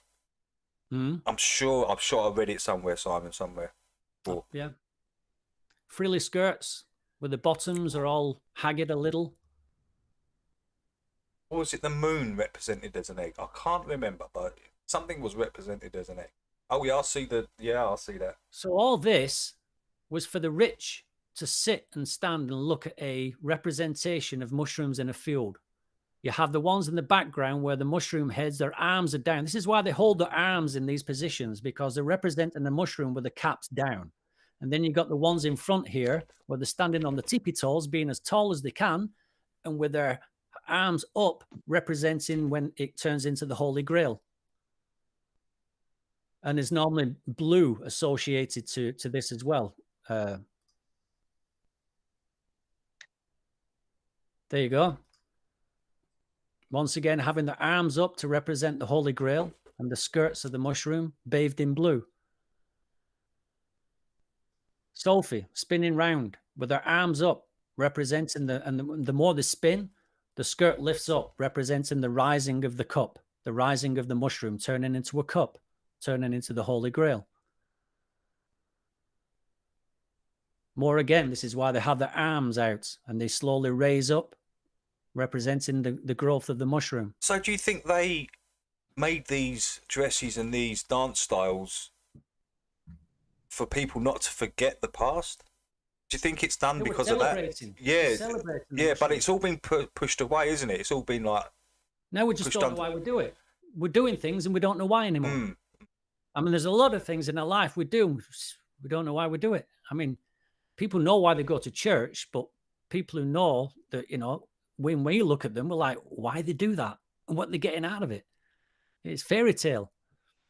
So they just turned everything into symbology and fairy tale and wiped the memory of it. Yeah. And it must have been in the last, this is why I think like the First World War, Second World War, these kind of things traumatized the whole human race so much that we've just forgot about these things. They don't mean anything anymore. And plus they made them into a Class A drug.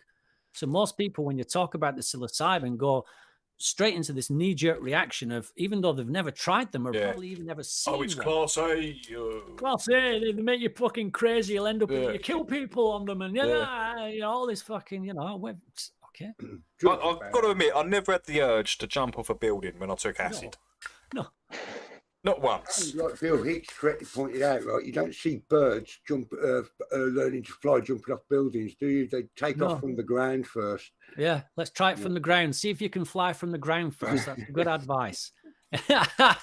Test your wings on the ground before you go up a tree and throw yourself off.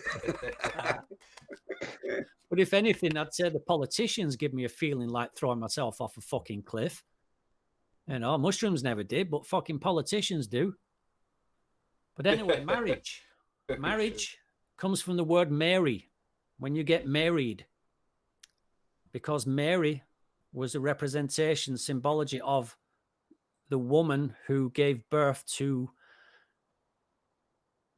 cultivating mushrooms. I mentioned it in the last one, through the cloth, bringing it home to the manger, and it was glowing out the cloth. So this is what being married is all about. Married comes from the word Mary. And once again, as you can see, they are mushrooms. And again, women don't know why they do it, but when they get the wedding dresses on, they start holding them and start doing poses and postures in them that they've seen of other people. And this is passed on symbolism. So she's holding her skirt there, and it's representing, you know, the head of the mushroom, her arms of the mushroom. Now this one, a lot of them have something called a veil. Yeah. And we talk about the veil being lifted in the end days. This veil always comes down from the head of the woman, which is the head of the mushroom. And the veil is representing the spores that get fallen down behind as she goes. So you see, if you follow the veil that's on the ground, and it's all thin and wispy, again, representing, like we saw the spores of the mushroom falling down, made this like a dust kind of thing. And they're connected to her head because the head is the mushroom. And I wouldn't be surprised she's been told to stand in this position for her arms to represent the triangle of a mushroom as well. This is actually a difficult mushroom, difficult picture to move on from. It's bloody beautiful. He's like, just a few seconds more on yeah, this one. just hold up a minute. I'm sure I'll see some more symbolism in there. What's steeped in symbolism, that the veil represents the spores falling down from the mushroom. There you go. Yeah, yeah. That's the veil. And that's why the veil's always connected to the head. And you have that here. And you know, when you've got more money, you can make them, you've got money to make it even more symbolism, you know. And the royal people, I won't be surprised that the pearls around the neck also represent the spores of the mushrooms falling down from the head. And you see the crown also is where the veil is falling from. There you go. When you've got loads of money. Always. And there you got a mushroom blowing its spores out into the forest. Man, that's interesting. Yeah. Isn't it amazing? Yeah, that is pretty cool. It's all Pretty about cool, the man. mushroom. I like that. It looks almost identical to the mushroom with the actual spores coming out, doesn't it? Yeah. There you go. Incredible. Hey, Squirrel. Some of the lamps look like they had a mist rather than individual spores. See, like I said, it's in every culture. Even the Muslims, the Arabs. You see their dresses here? All this intricateness is representing the spores falling down from her head. Falling down from the head. And she also has a veil on. Yeah, yeah. And these are all representative of the spores falling down from the mushroom. And that's how much they go into it. See, she also got jewelry around her neck. And it's called jewelry because the Jews love them the most. The word Jew is in jewelry. And that's why, because the Jews love that shit the most. Yeah. Here again, the veils going down with the spores, the dresses representing all the little bits of spores falling from the mushroom. See on their shoulders, they have little tassels falling down with little beads in them, representing the spores falling from the head. And this is why you marry Mary. Now, I don't have to go into cakes, do I? Yep, sure do. And you see all the little dots they put on, the extra little punt that's there in his head, extra little swirly patterns. This is all the spores. Halfway down, you have this curtain going around the side, and that is the skirt of the mushroom. Yeah. And then all the little dots are the spores falling down from the head of the mushroom, swirling around in the air. And there you have the crown at the top. If you was looking underneath of a woman's, maybe that's why they have that garter on their leg. That's representing a skirt as well. And that's why you look underneath the woman's, the tradition of looking underneath the woman's skirt. You at the top, you would see that looking up, that circle. And the frilling that's around the edge is the spores falling out. Simon, do you remember you said to me that was it you last week said you drew one of those mushroom kits? I drew a what, sorry? Was it last week you said to me that you drew one of those mushroom kits that you buy and just take the lid off? Oh, yeah, years ago, like. Because when I looked into the terminology in mycology, right, there is a certain thing, they call it the cake. When you make what you're buying in that kit is actually... That's right. They do. Fuck yeah, what? This is right. They do. They call it the cake mixture, don't they? Mm-hmm. Huh. Ding. It's fucking everywhere, mate. I mean, there's a lot. Thank you. Shovel in more as much as you can. Trophies. If you turn that trophy upside down, inversion, what will it be shaped like? Yeah. Ding. And that's what, when we played games in the past, that was probably your prize. There was no money back then. There was no notes and money and that. Your prize was a buttload of psilocybin. You know, maybe a psilocybin enough to last you a year. Something like that, you know, the big prize for the first prize. And that's why it's golden. Representing in the Holy Grail, the upturned cup. There you go, the Holy Grail. And this got me because cricket, I could do one about sports, all the balls going in holes or in nets, the spores falling down into a hole. So the cricket ball, tennis ball, badminton ball. Badminton's not a ball, is it real? It's a ball on the end of it. Yeah, but It's got a skirt. though. what's the shape of the It does, got shuttlecock? skirt, you're right. The Yeah, shuttlecock. just as you said that, it popped in my head. But here you got the nipple on Shit. top, and you got the upturned mushroom. The shape of the representing Holy shuttlecock, Grail. Simon. Yeah, that's right. The shape of what? it is it's a It's like a liberty dress. cap. It's a liberty Yes. cap, isn't it? It's a semicircle event Yeah, skirt. it's a mushroom. You're backing baton forward, and for the spores to fall out on the grass, that's why you play these games on grass. It's amazing, isn't it? There you go, on the grass. I mean, they're doing it right there. Whether the people know what they're doing, but of course, traditional. You take the trophy on the grass, on the football grass, where you play the game, and you take a photo of it. But they're taking a photo of an upturned mushroom, the Holy Grail, and that's what you won for first prize. You won the Holy Grail.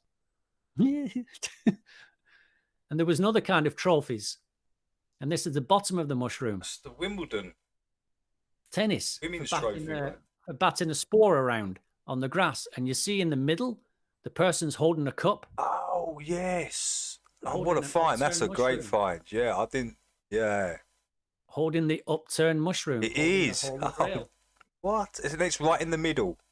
Yeah. It's the middle.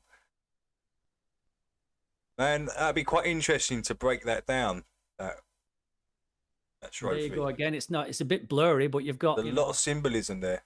a lot of symbolism straight in the middle where you've got the crown, and you have a picture of a person holding a cup, a large cup, a Why? trophy, or an upturned mushroom. It's a female.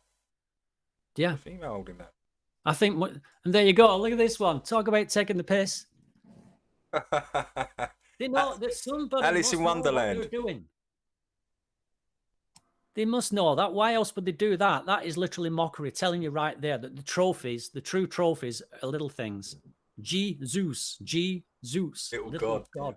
teeny little god. I thought that was a genuine picture of a giant person's hand then.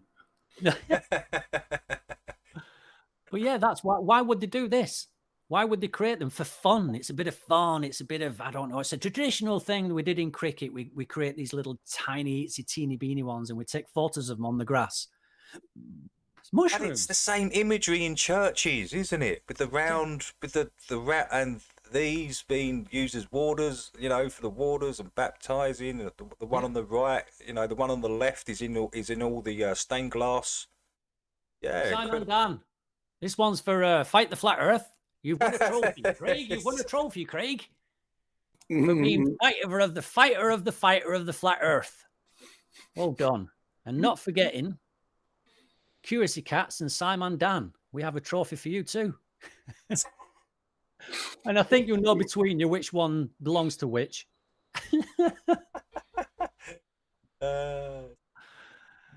So, and there you go. There's a better close-up of them holding an upturned mushroom, the Holy Grail. And that's what they're representing that you win, which probably in the past you won a big bag of mushrooms or oil, what do you call it? Fucking, now I'm getting lost.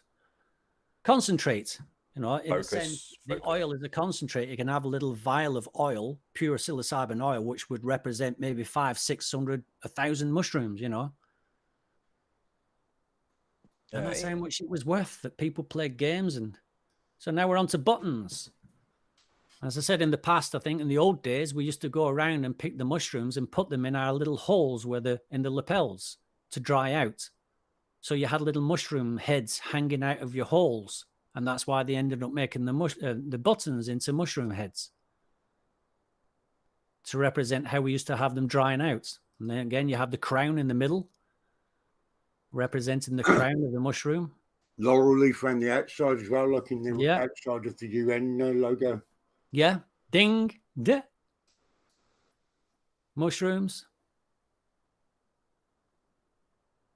The crown in the middle, representing the same of the monks, even little nipples on top of the mushrooms. They went to town. I'm sure the coats that they had, they worn out, but they took these over to the new coats that they had because they made them of solid silver. And look at this group in here. You've got top right, flower of life, ones with little dots in them that are representing the spores of the mushrooms. I mean, I know you can see it now. If you can't see it after what I've been telling you and showing you, then you literally got your fucking eyes closed. The crown in the middle, and then you've got the hair. If you think of the monks again, where the crown was bald, and then you have these flames at the top representing the hair, which would be the gills of the mushroom. And this one is nearly as good as the one I found, which I'm going to show again. Here you've got the flower of life in the head of it, which also looks like a crown. Sticking up, the bit sticking up with the flower of life around the edges, and all the dots around the edges, the outer rim representing the spores that fall from it. And this is the one I found here in Denmark in a forest. And again, like they put pictures of elephants and dogs and horses, strong animals to represent the strength. I think here in the middle, they've made it to a sun, looking like a sun. And what isn't stronger than the fucking sun? What isn't more powerful than the sun? So I think the sun was also used. Can you tell us a bit more about, do you know anything more about that, about what age it might be or anything like that? 1800s. Right. I'd say. The gills as well.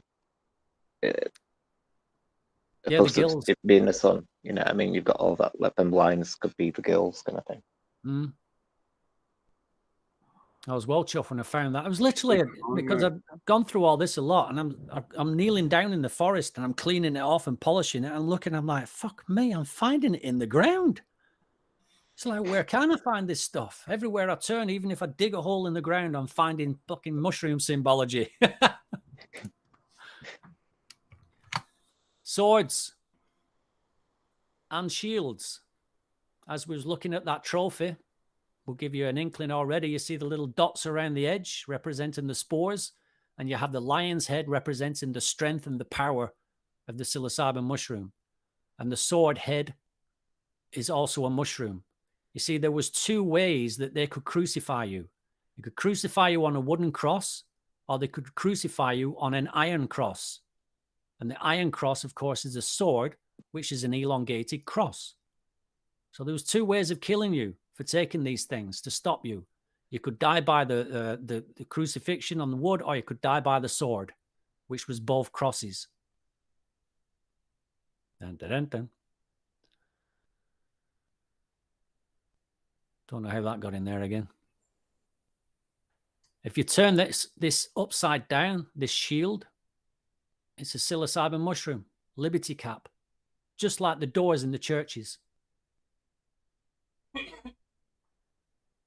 For example.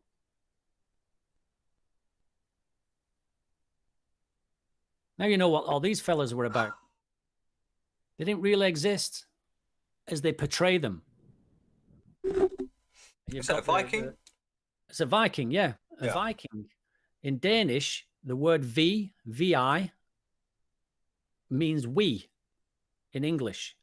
So vi kommer I dag, we come today. Vi means we. So we kings. We kings. Vikings mean we kings. These are the people that set up the royal families through Europe as we know today, I think. They turned themselves into kings.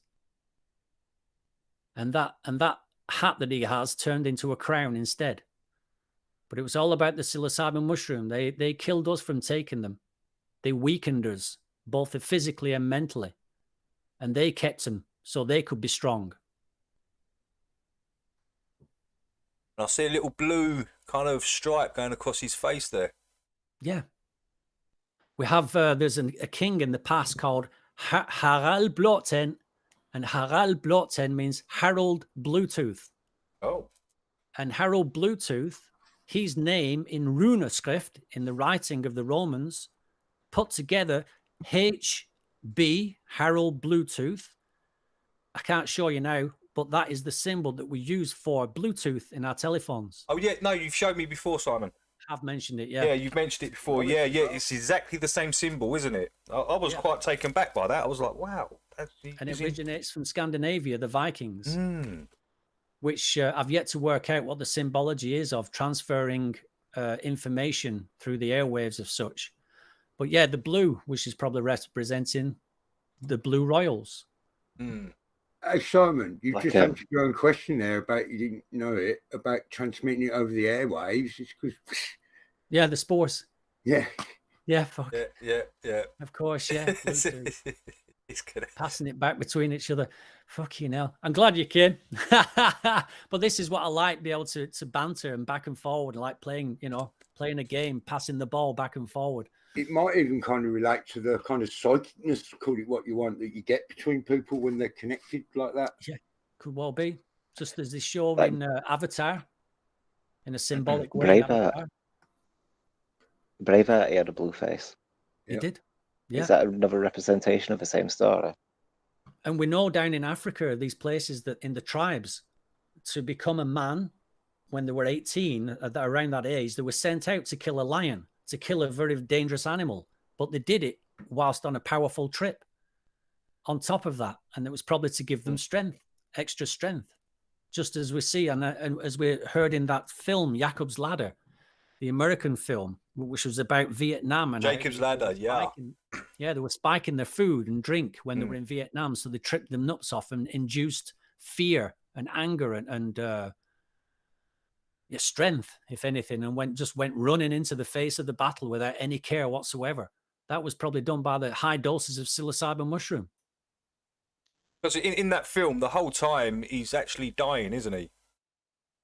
He's on his back in that he's in the helicopter dying, and he's hallucinating the whole story that's been presented. Here we have a nice little grouping of mushrooms. Do you see them? Yeah, I see him clear as day. I see him clear as day now.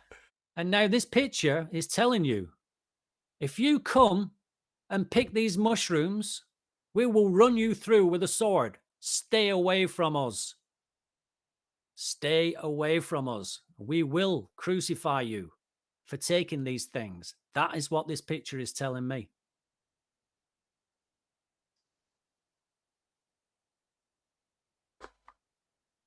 Here in another little grouping of mushrooms out in the field.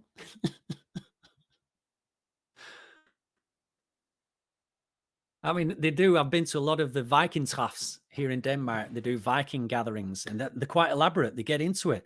I mean, you're talking lots of people, and they build these huts, and they make this field, this area, into what they represent of the Vikings' times. And by George, do they get into their role playing?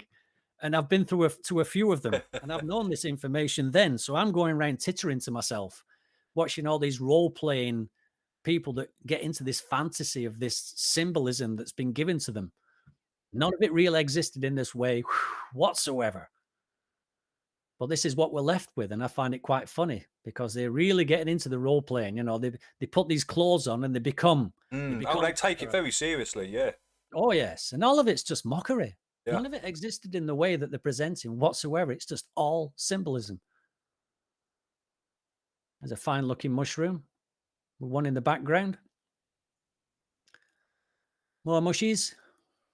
The sword, the helmet, and you see the spores falling from the helmet. Chainmail's a bit veil-like as well. Yeah, chainmail. It's round little spores.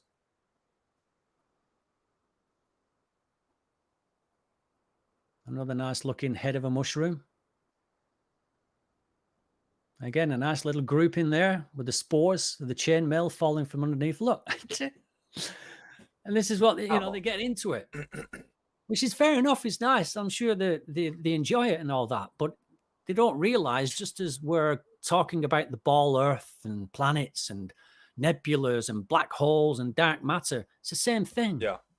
We're just in fantasy world. Yeah. None of it exists. Yeah. Just as this in the past didn't exist, as what they're telling them. They've seriously gone out of their way to hide this, haven't they? They've really. I mean, two wars, world wars, and to get people forget the fear. Yeah, it's crazy, Simon. Do you know what? I'm sorry to do it again, so I'll keep this quick. Right? This whole emergence of Tartaria recently, like, there's a lot of people going on about nonsense, right? I kind of looked into it. And you know what? I think part of that is the psyop to hide all this, because people are going to figure it out eventually. The Dark Ages. Yeah. It's the period of time where there's no information that they just don't want to tell you because it was a transition time. It's During obvious they don't want to tell you because it wasn't. They'll have you know that Europe was just having dark ages, but the rest of the world was just going on like normal. Yeah. You know, There's a nice little grouping of mushrooms again. Makes me titter when I see these things. It does. Yep, I see the Mushroom handle. growing out there. Yeah, the handle there. Spores Top of around the the edge, handle. little dots. See this guy, see that strap going up the middle? It's got a mushroom head at the top. And the mushroom head is going where the pineal gland is. Yeah. It's right And there.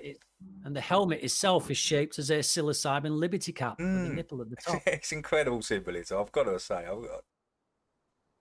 It's even got a little nipple at the top there. Look at that. Again, a little nipple at the top. His sword is a mushroom. His shield is a mushroom. His two shoulder things there are little mushrooms. V Kings, V Conger, We Kings. 5 kings. If you look in the Roman numerals, 5 kings, isn't it? See the ram's head representing strength, power, dedication, representing stamina. All these attributes that you get from taking the psilocybin mushroom. Isn't that in the middle of that shield there? Isn't that what you said you see if you cut the mushroom apart? The what? Sorry, which part? Yeah, maybe it's representing cutting the mushroom in half. Yeah, you see that? Like, what did you say? It's like the Lamb of God. You called it. I think, Yeah, the Lamb of God. That's a good, great. That's a great point, Jason. Yeah, nice. A good one. Yeah. Which brings me to these fellas, what we call the knights. Now, they were called knights. The word night represents darkness. That's why we call it nighttime. Darkness is black. Black, the word black represents symbolically no information, hidden. You have the men in black, you don't know who they are. You have black magic, you don't know how it's done. You have the black nobility, you don't know who they are. You have the black arts, how did they do that? You have black operations, nobody knows about it. You have things called blacksmiths who made this shit. You did not know how this metallurgy, they show you in films in the past that it was out in front of the castle for everyone to see the blacksmith banging away at his metal. Nope, that didn't exist. This shit information was hidden because if you can extract iron ore from stone as we can, then you can build your own armor. And then our fight is way more harder than if you've just got wooden sticks, arrows of such, you know, because they did not know about metallurgy. They didn't know where this metal came from. So black represents secrecy. Yeah, secrecy. Yeah. So does Smith, like you have an agent Smith. All in Smith black. also means unknown. This is why you have a black Smith. Unknown, hidden, secret. So they would get these iron ore back to the castles, and the castles were not places where you live. They were factories. They were metallurgy factories. So they would bring stones back to the factory, crush them up, get the iron ore out of them, and forge or cast the metal into these shapes. When they first came out into the countryside and met the local people, they thought they were seeing a fucking alien. One, they had never experienced metal before, especially not metal that's been iron-urgy and cast into these forms. They didn't know what they were looking at. I reckon that these are what dragons are. These were the dragons. Anyway, but this is the word black comes into it, and that's why they were called knights.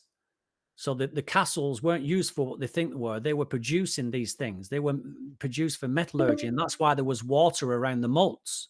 15 minutes. They needed the water to cool down the metal when they were heating it up into molten metal. The faster you cool it down, the stronger the metal comes. That's why they had waters around the moats. Nothing to do with people attacking them. That's all fairy tale. But these knights went out into the countryside and they killed people who were taking the psilocybin mushroom. They ran you through on the cross. They crucified you. And they took not only your life, they took your land. This is what the whole fighting has been about. Because this is where Jesus Christ is found. in the landscape. The kings, they took with their knights, they forced people to give up their land, to give up their, and because of what grows on it. If you think back then, there was even less people. There was no roads. There was no little towns and cities. There was these little teeny villages. There was hardly any people. So there was plenty of fucking land for us all to be on. It was what grew on the lands. That is what they wanted. And that's why they'd send the knights out to claim this land. And that's why the land, the whole of England and Europe now, is owned by our kings and queens. Yeah. And that's what the whole fight has been about. These knights of the round table is to take over this. Look at this. Imagine how many mushrooms are out there. And this is what it's all about, Dave. It's what it's all about, the land where the mushrooms grow. And that's what we need to take control of. So we have first choice. We have first dibs on what grows there. Get off my land. It's incredible where they grow in circles, isn't it? There's that fucking idiot again. You know, you said about the castles there. Yeah. Sorry to bring back to Old World and Tartaria again, but what about the star forts? Because nobody knows what these things were for. I reckon star forts were the same. Star forts were places where they did live. And because the local people knew that they were being invaded, and they would fight back as much as they can. So when they first moved to these lands, they built themselves these star forts to live in. They were segregated from the rest of it, and they come out and take a bit of land, a bit more land, retreat back to your star fort, maybe defend your star fort when they try to get you back, and then you go out again and take more land. And when you take more land, you build a new star fort. Yeah, I'm real. Take more land, build a new star fort, build a new castle.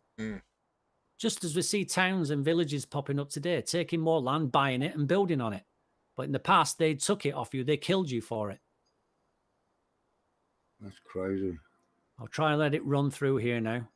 And here you have the Lamb of God out on the fields.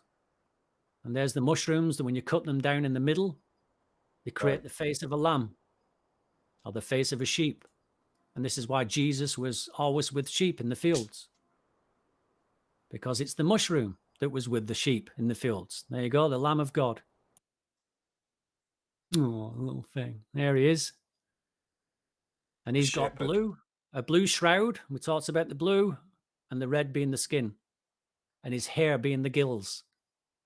The long brown wavy hair. Smurfs. A handful of Smurfs. Is there a reason why they turn blue? The psilocybin, it's because it oxidizes. When you cut a mushroom, the air gets in there and the certain chemicals are in there, they oxidize. Some of them oxidize within split second and it turns blue. See the skirts at the bottom with little tassely bits. These again why we put little tassels. If you think of Spanish dancers and stuff like that, the skirts that they have with their extra little tassels. And then you're going into the gods. See, these things were turned into a god. In Europe, we turned it into Jesus Christ, a living, breathing, walking, talking little god. He was, God's son. Well, they did in the other countries as well. They turned them into their gods. And here you see the same as a door, the church doors in Europe. Yep. The same shape. Exactly the same, yeah. Exactly the same. And then you're getting onto like the Indian gods. This is Kali. And Kali, just as I said, with the discotheques, with the strobe lights, and you're dancing, it looks like you've got 6 arms. It does. It does. And of course, she's blue because she's got psilocybin in them. And all the little faces, a little spores falling from the head.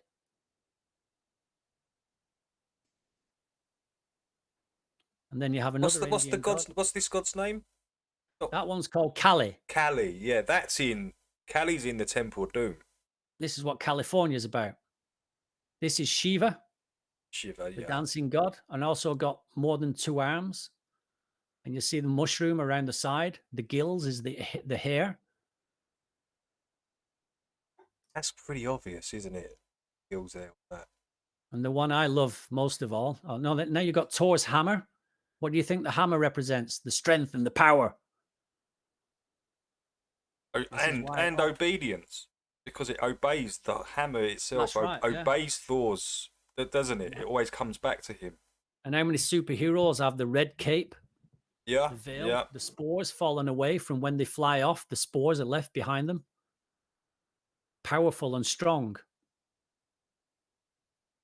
Powerful and strong and can fly in the sky. Now we have Ganesh, which I've talked about before, and you have the two arms as well representing the trip. And in fact, these could actually also represent the rising of the mushroom, like we had with the ballet dancers. The arms were down and then they're up. So it could represent the rising of the mushroom also. But they're also musical, bathed in blue. And you have the crown, which is the same again as the church doors in Europe. And then you have the round platter in the background, the same as that trophy that I showed you, the flat trophies. Yeah. And also the crown as well. The head is the trophy upside down. It's all there. Yeah, yeah. It's all, as the Indians love to say, same, but different. You got the Om sign there as well. You got the trident on the pineal gland there. Someone mentioned in the chat that Jesus went to certain countries and meditated with the Babas. And yeah, he did. Yeah, The yeah, yeah. psilocybin was taken to them and they used them to meditate with. They used Jesus to meditate with. So you have Ganesh. Anybody who understands what Ganesh is, the British took the word and turned it into garnish, because that's what we used to put on top of our food as microdosing. Very healthy bits of food, which was the psilocybin mushroom. So Ganesh, the elephant god, turned to garnish. And here's some garnish shaped as the flower of life. Just to keep the symbolism there. Then again, the flower of life, just to use the example of what they're making the shapes of. A bit of garnish as well, the flower of life. And the key to it all. Kind of The key to it yeah. all. Yeah, that bottom left one. The one on the bottom left. Which is where all these gods came from. There you go. Woohoo! Great stuff, Simon. That was excellent. Very, Thank you very for your good. patience and thank you for your ears. No, that was Yeah, good call, mate. That was brilliant. That was awesome. Anyone want to say a few things? I think we got probably about 10 minutes or something. I 7 would minutes. Yeah, it is add good one advice, thing man. if I could, right? Sorry to interrupt, right? I've been doing. I'm new to this. Remember, I've been doing my best to try and keep people talking to me in the text chat there, right? So if I've ignored anybody, right, it's only because I kind of missed it. I've done my best to respond to everybody in there. That's no problem, Jason.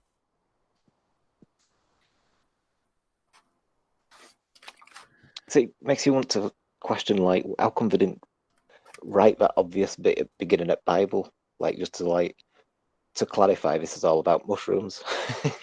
Well, the You know what I Bible mean? got reinterpreted many times, and I'm quite sure every time they took away the truth and filled it in with symbology instead, just as they've done here. Well, that's a fact. There's many gospels that are missing, right? Yeah. They took them out. They just took them straight out. Was it 66 books they used? Yeah. They canonized, and That's they took right. out of them 66 books a few of them to put the Bible together. That's why right. the Enoch is not in there and other things are not there. There was supposedly 66 and they called them canonized, I don't know, Yeah. canon books. No, I think we might have seen the same thing. So they picked and choose, and who's the one who picks and choose? You know, who gets the right for that? Ooh. Okay, go on. Go on, I'm all talked out now, guys. I'm all talked out. Yeah.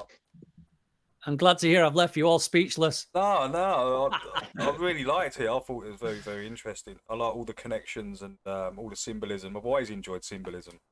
I've looked into it a bit myself, but not as deeply as Simon has. Yeah, like on churches on doors, you get like on the hinges, they look like, I've always thought they look like plants. You know what I mean? Like, I don't know, any kind of plant really. It's kind of randomish in a sense and stuff like that.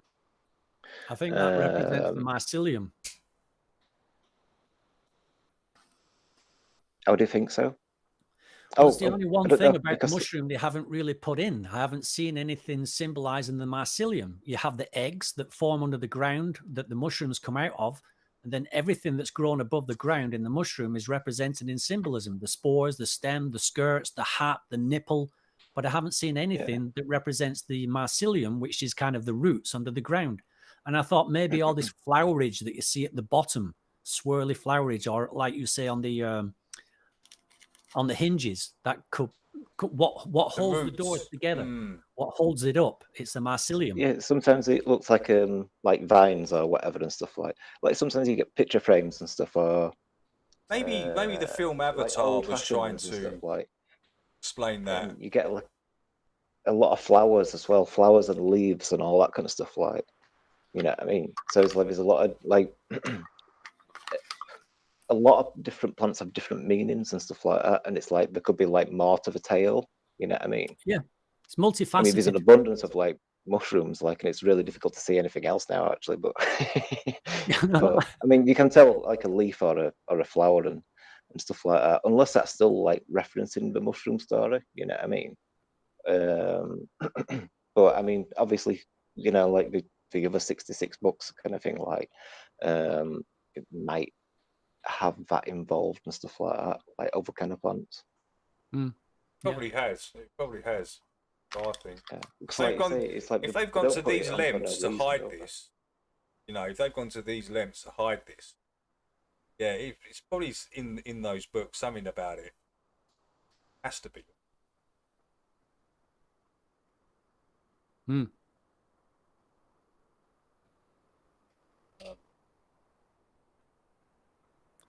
I just think Simon, do you think there was giant mushrooms, like giant trees back in the day? For sure. Absolutely. There's nothing else that explains. Simon at the moment isn't feeling his own weight. He's free falling. He's free falling at 1,000 miles an hour. But he can't prove to you all.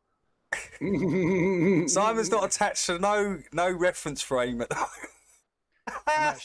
I'm actually naked in here. Sorry,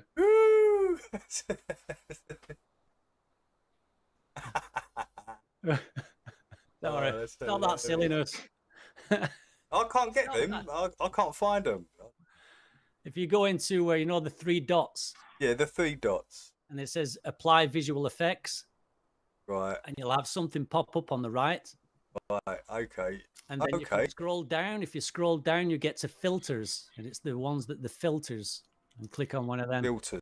Right. Okay. I've got a thing that just says filters. And then click on. But you need your face up. You need to show your face. Do I? There you go. Well, yeah, because that's what it integrates it with. Oh no! Look, I've got it up. Go. Yeah, but that's not a filter. That's a background. And you don't have your camera going, do you? So it will just show the background without you in it. But if you pull down, you'll see something called filters. I see styles, filters. There you go, filters. Press one of them. But you have to be showing your face because that's what it integrates it with. It's got face recognition in it. Okay. So you can play around with it afterwards, maybe. Later. Yeah, what a great little talk there, Simon. That was fantastic. But once you go so far, like I've done, you can imagine how that you can just start seeing it in everything. Because, like I said, I have the key. Once you've got the key that it is there, that they have done it, and they've put it into everything, then it starts revealing itself. You just got to take the time out to start looking into stuff, you know. And it's always been there in plain sight, hasn't it? It's always been there. It's always been in the churches. It's always, you know. Yeah. But just as the flat Earth has always been here. Got a minute, guys. Flat water's always been here. Yeah. But we just didn't look at it. We didn't take note of it. We didn't think it had any meaning or any relevance to anything else. And it's the same. Too many modern day internet distractions. Okay. Awesome, guys. Cool, man.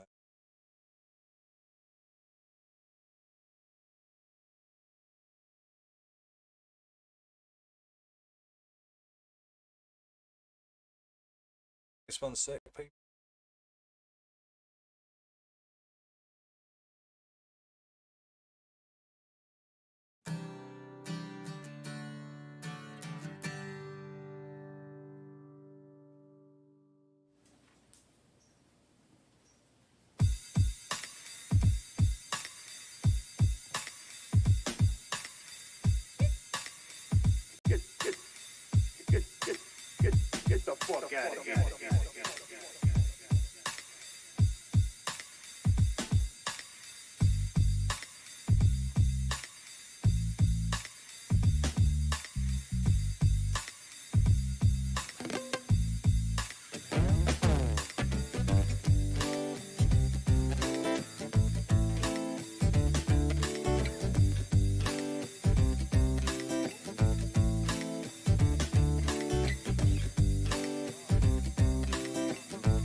Hey, Kevin, come on over here and tell him what time it is. Okay.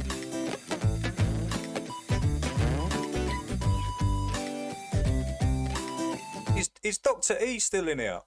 Dr. E, are you still in? Hey, BCB, how you doing? Welcome.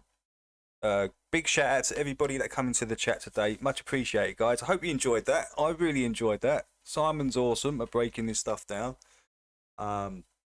Great to have Jason, Lev, and Ricardo for a little while. I think Ricardo either fell asleep or just got screen share. Cheers. Thank you, Brendan. Or he just got pissed off with his mic. Maybe I can get Ricardo on next time and he can sort his mic out and we can have a chat. Oh,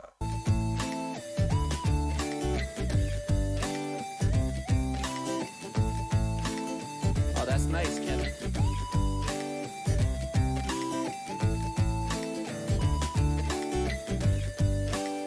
Oh yeah, Dr. E, is that your video, Dr. E?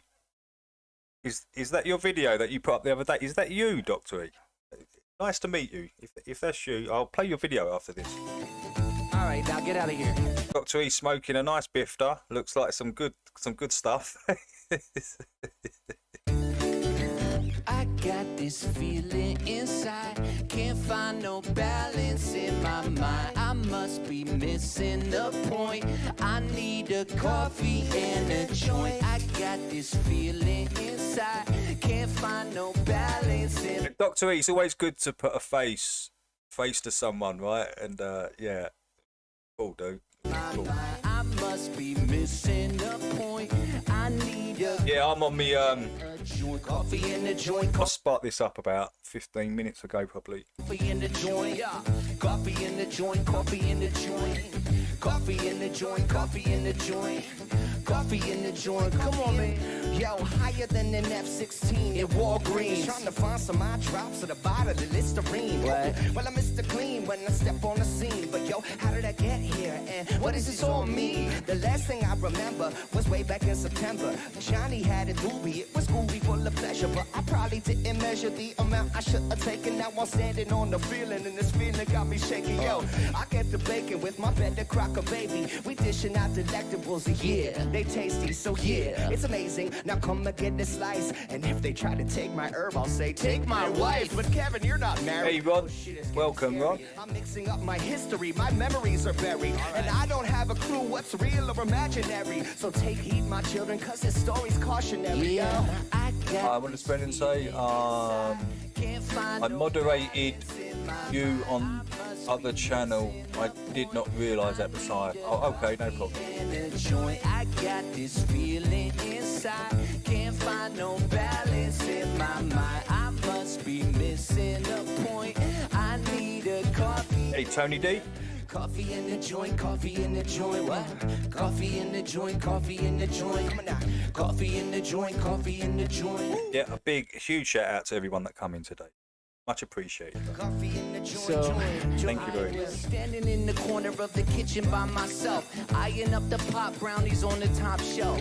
I'm thinking maybe just a nibble or two, but I didn't eat dinner, so I gobbled down two. Oh shit! I Cheers, Slow. Cheers. Yo, I got to keep this conversation fluid. Yo, too high to function. I'm feeling like a clown at a funeral luncheon. I'm a goner, man, I've reached my marijuana maximum consumption. Yeah, goddamn hors d'oeuvre, threw my knife for a curve. But I could be the hero that this party deserves. So I boot and rally, sink the last cup. Turns out it was my team's cup. Fuck, I got this feeling inside, can't find no balance in my mind. I must be missing a point. I need a coffee and a joint. I got this. That looks pretty cool, Jay. That looks pretty cool. I'll put that on the list. Balance in my mind. I must be missing a point. I need a coffee and a joint. Coffee in the joint. Coffee in the joint. What? Coffee in the joint. Coffee in the joint. All right. Coffee in the joint. Coffee in the joint. Yo, what? Coffee in the joint. Coffee in the joint. Yeah. Coffee in the joint. Coffee in the joint. All right. Coffee in the joint. Coffee in the joint. Yeah. Coffee in the joint. Coffee in the joint. Coffee in the joint. Hey, thanks, Ian. Thanks, Ian. And Ian's got probably one of the best gardens I've seen. Ian's garden is awesome. It really is good. I get a little bit jealous because I haven't got a garden. That's why I might seem a bit infatuated with gardens, other people's gardens. I haven't got a garden fetish. Just that I haven't got one, and I used to have one. So I see all these lovely plants being grown and vegetables. I wish I could do that. Oh, Liz has got sun. We've got some sun. It's overcast here, Liz. The sun was out quite a lot earlier, but all the dark clouds have come over to be. Looks like it's about to rain, to be honest. Man, I'm terrible at smoking weed. That's okay. Nice. Check out Dr. E. Let's check out Dr. E. America. America. A free man. I am not a person. I am a free man.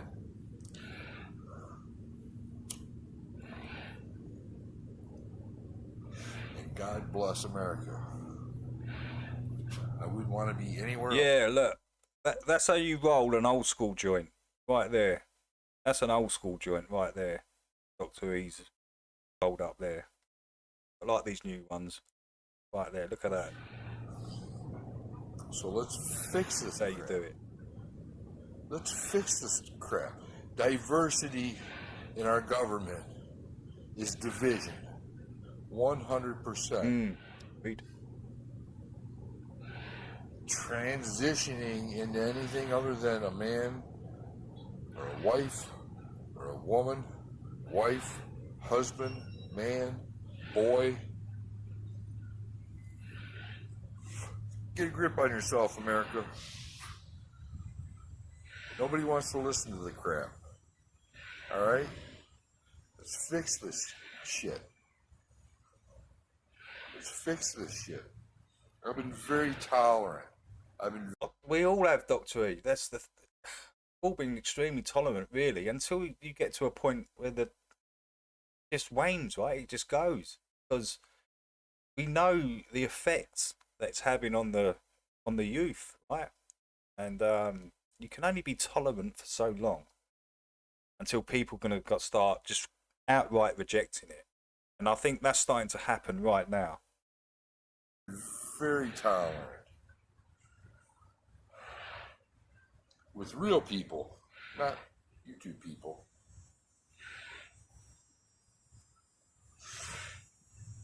We can't do this divided. We have to all agree to do whatever it is to get rid of whatever's bothering us. That's what democracy is about.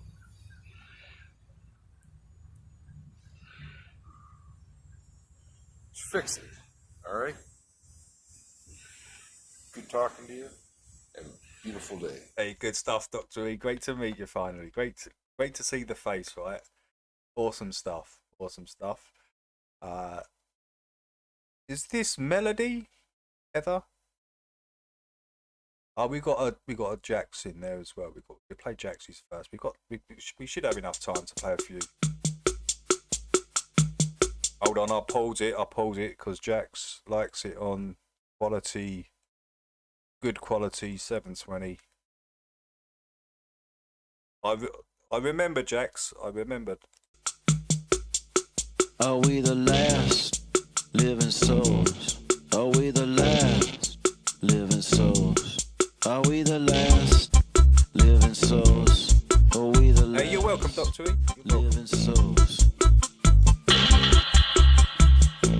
should do your own little 2-minute segment, Dr. E. Just put out a little video once a week. That'd be cool, man. Dr. E's news. Yeah, that'd be cool. How you say? That's no way. Yeah, she sure did. She sure did. Now,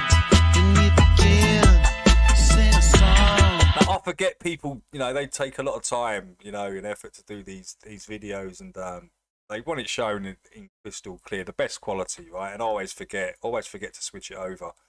We the last living souls. My bad. Are we the last living souls? Are we the last living souls? Are we the last living souls?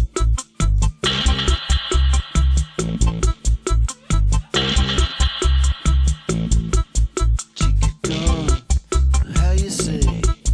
That's no way to behave. And just along beneath the can, sing a song that doesn't sing, it grows. Tommy inspired me. That's cool, man. Tommy's a good one. Yeah. Are we the last? Like, I'll play it. I'll play all your stuff, Dr. E. Make videos for sure. Are we the I last? like to see other people's views and listen to other people's views on the same sort of topics that we talk about. Or do we know? While we know Especially people from the States. Especially people. become very that way. Are we the last living souls? Are we the last living souls? Are we the last living souls? If we're the last living souls. Get up, get up, get up, get up, get up, get up, get up, get up. 7 p.m. Liz David Blues half flatties. Allegedly Dave was on last night. Click replays for that. Have you got a link for that, Connor? Is there a link? Stick in the chat. The long sea yellow now, the counting tapes and the bar coming on. A close man who doesn't say it's strong.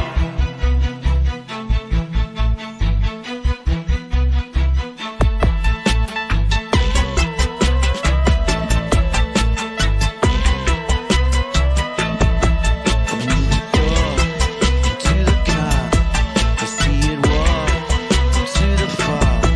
But when you get there, do you see? Oh, is this Blur? Get the last, you don't need it. Oh, it is Blur, isn't it? I can tell. Yeah, that's that Damon. Living souls, we're the last living souls. Yeah, we're the last living souls. We're the last living souls.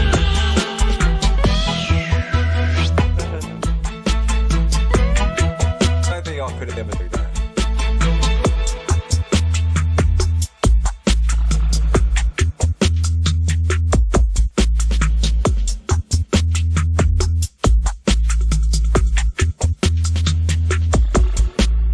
Love jokes.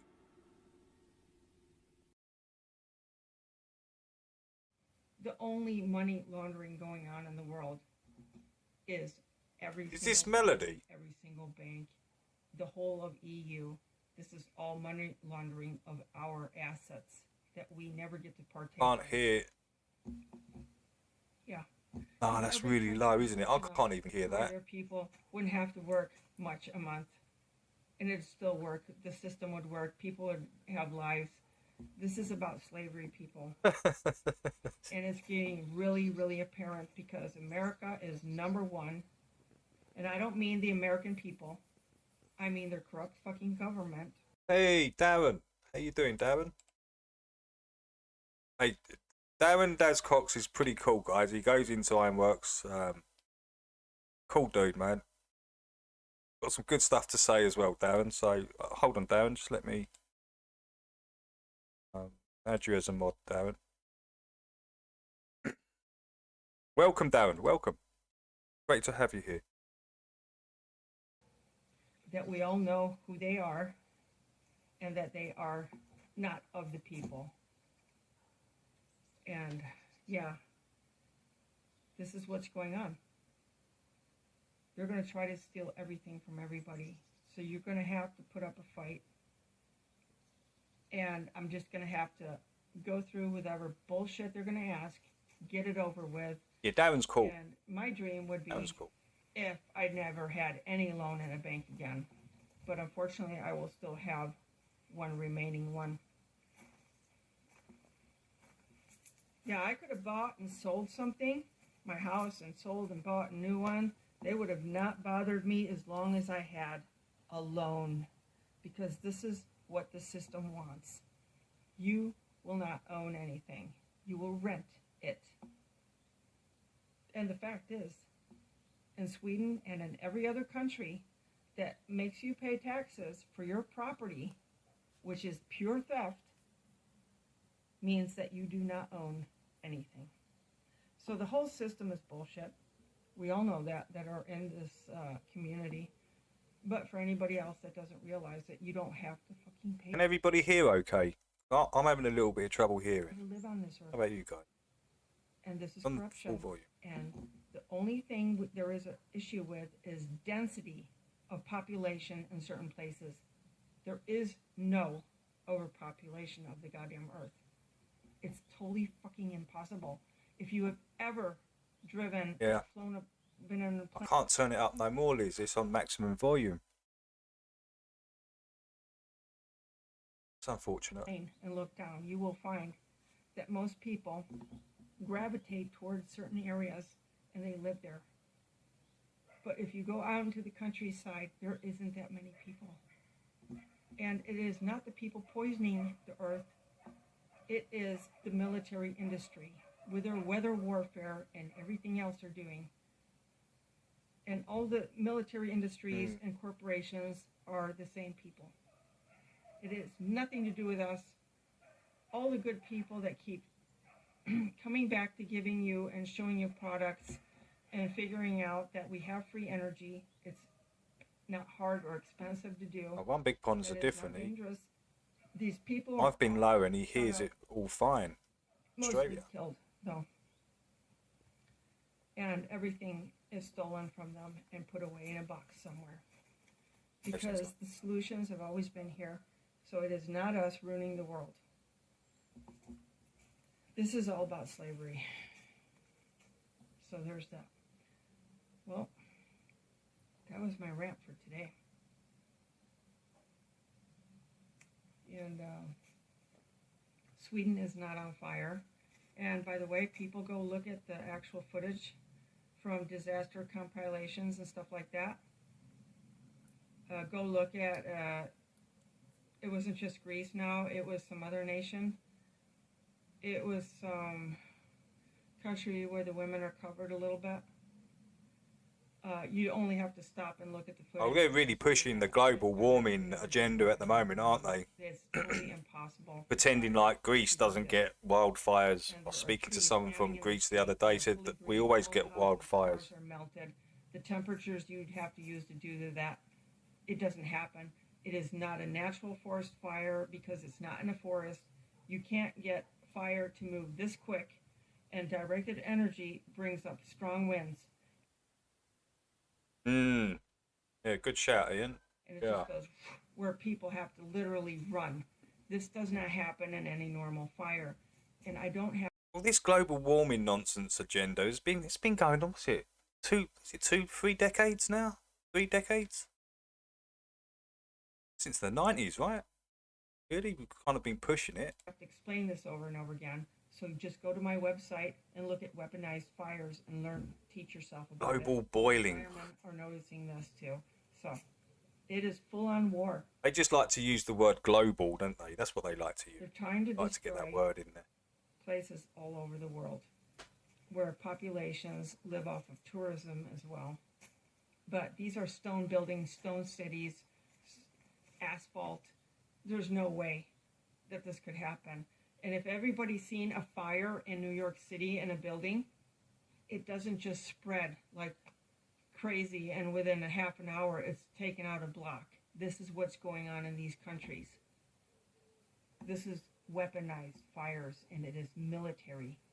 It is directed energy weaponry, and it always entails high winds, Mm. and it moves like fast. I think it's something to do with that, Jason. I do definitely think it's something to do with the geo engineering, and plus what a little bit what Heather's saying. Maybe some directed energy weapons. They've weaponized it somehow, and they can start these fires.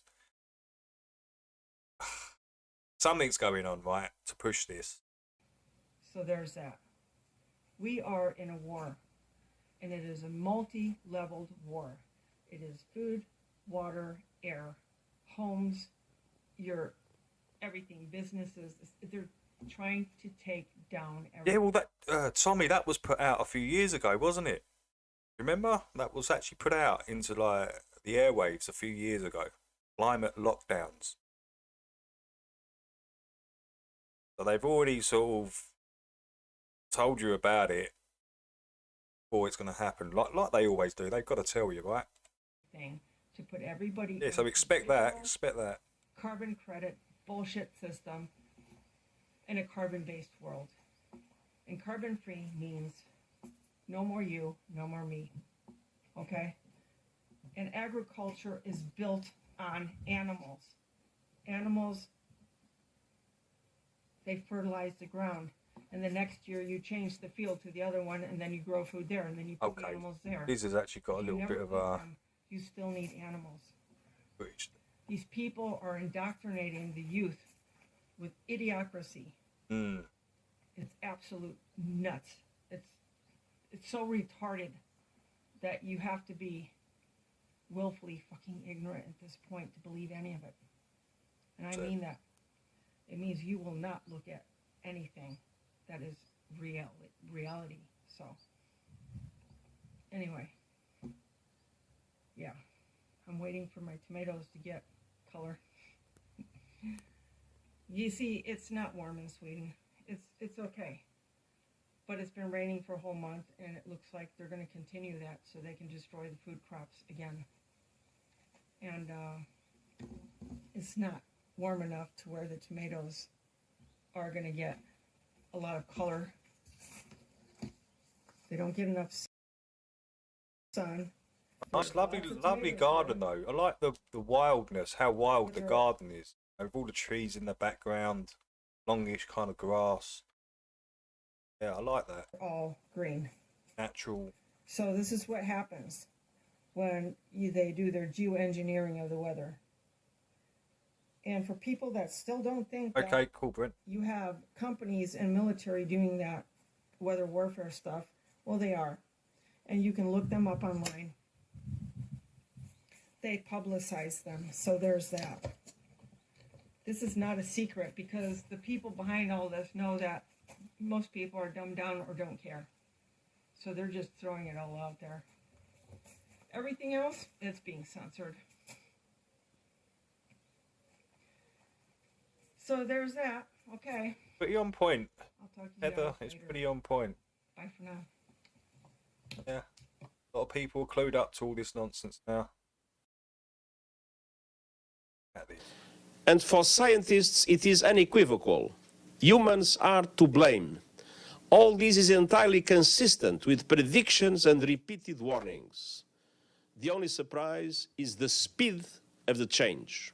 Climate change is here, it is terrifying, and it is just the beginning. Fear, fear, fear. They will do anything to try and install that fear into you. Anything. Got to have the armor up, guys. Deflect it. But do not let it in. If it enters you and it gets into you, they can manipulate you through that fear. Keep the armor strong, guys. Don't fall for none of it. The era of global warming has ended. The era of global boiling has arrived. The air is unbreathable. Global boiling. Stop it. It's completely ridiculous. What do they think? That we're like frogs in that, like the water, and they're slowly turning up the heat. That's the image they're trying to put into your mind. You're a frog in that water, and you're not going to get out. You're just going to slowly boil to death. That's what's going to happen. That's what they're trying to. I see it. I see it. The heat Global boiling. Come on. is unbearable, and the level of fossil fuel profits and climate inaction is unacceptable. Leaders must lead. Incredible. Absolutely. Just.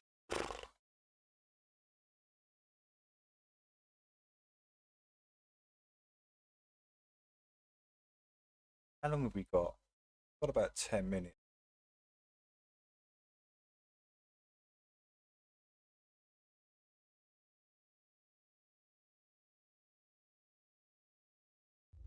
Big love YouTube. Man, that's all you're going to see. That was a cylinder.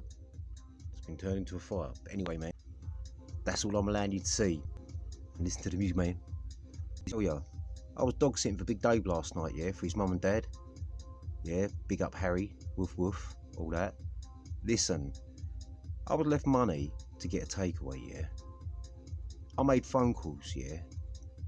I made phone calls for 2 hours. And you know what I was told?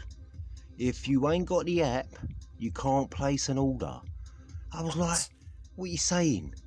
I've got £50 to spend to you at your shop. Put in your pocket, pal. Did they turn Suits away from getting a pizza because he didn't have the app? Oh dear. Is this what this place is coming to? Can't even buy a pizza now without having the phone, the app, and all this nonsense. Welcome to the clown show, right? The clown world that we all live in at the moment. We reside in. You can't do a pizza. You can't do a fucking pita bread and salad. Of course, Jake. We'll play it. Who I phoned, play it in about takeaways, 5. everything, and then I realised I was using Google. Yeah, and Google is in control of Just Eat. Yeah, and a few other little things. And so when I was searching, I was being cock-blocked from anyone that actually does take orders over the goddamn phone. Do you know what I'm saying? Right? So I think I'm going to have to start going out my way and taking and paying heed to what places in my local manor, yeah, and around the area that are still taking phone call deliveries. What? Because you can walk in face to face into a shop, people, and place an order still. Wicked. Yeah. Not got a problem. But if it's ear to ear, right, ear to ear order over the thing we call a blower, the mobile phone, the phone, computer says no, they can't do it. Right, and they was even telling me it's against their policies. What? I think we need a fucking boycott. What is going on? We need a fucking boycott. I've had enough of this shit. Right, literally 2 hours, and in the end I just said, fuck it, I'm going to sit down, chill out, and watch a goddamn live stream or film, whatever's on. Man, pissed. And in the end I just stopped being pissed and realised we're being played. Appreciate you. Being played again. Good one, Google. You fucking shit cunt. Oh, anyway, big love, peeps. Suits is getting a bit angry there. I don't blame him though. I mean, that's ridiculous. That's just how bad he got me, and then I released him. You can go and speak to them face to face and order there. There's a phone for a reason. You should be able to just phone them and place an order, but you need an app to do it. It's ridiculous. Oh, this is FE Nation. Like a bit of FE Nation.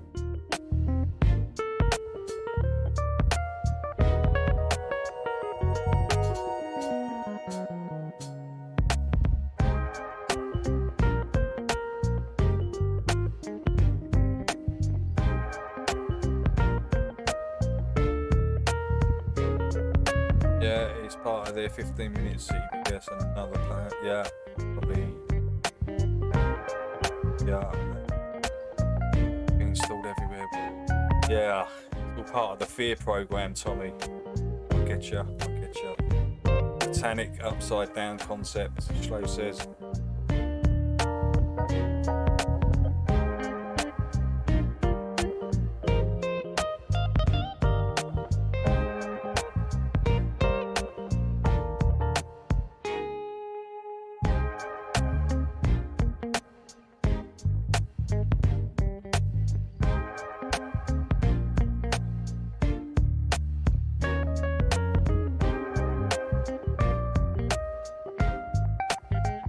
So, Suits, you didn't get the pizza then? You didn't get it?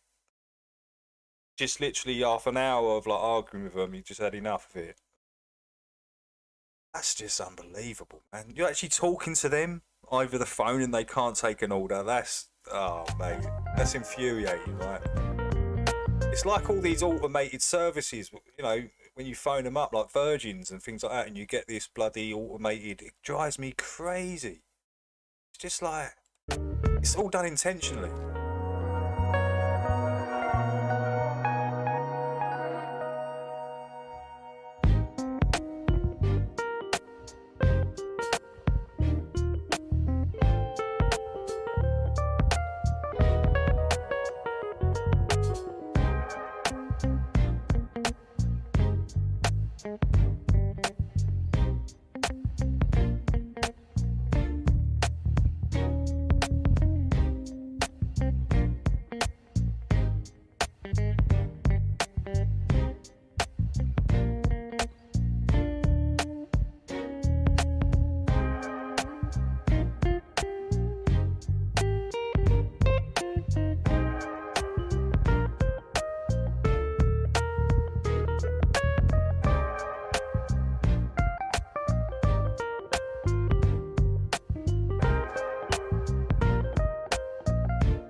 One sec, guys.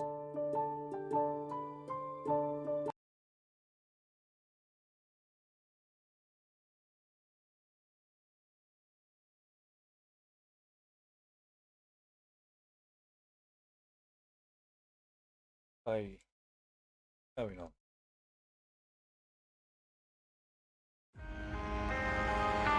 Somebody has to look out for the zombies.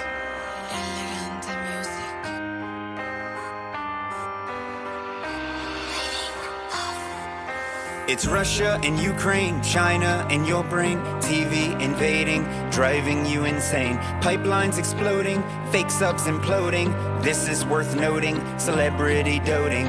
I see them spraying the clouds every day, trying to erase all the smiles on our face with their fake climate crisis, keeping us fighting. Party in Davos and we're not invited. Klaus. I'm so tired of your lies and your hypnotizing all the minds of the zombies. I'm so sick of your television stations, your instigation, your foolish hatred and indoctrination, your racial baiting, your segregating, idiotic statements.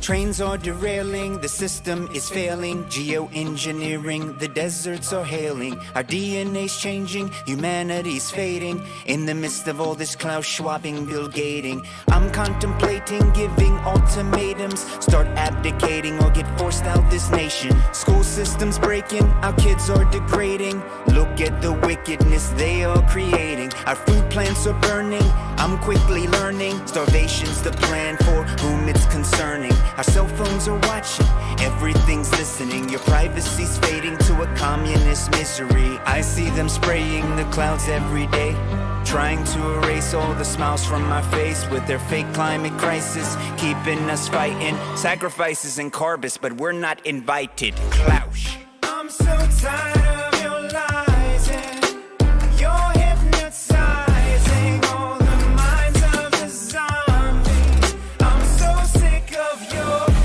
television stations, your instigation, your foolish hatred and indoctrination, your racial baiting, your segregating, idiotic statements. As I look in their eyes outside, they're vacant and zombified.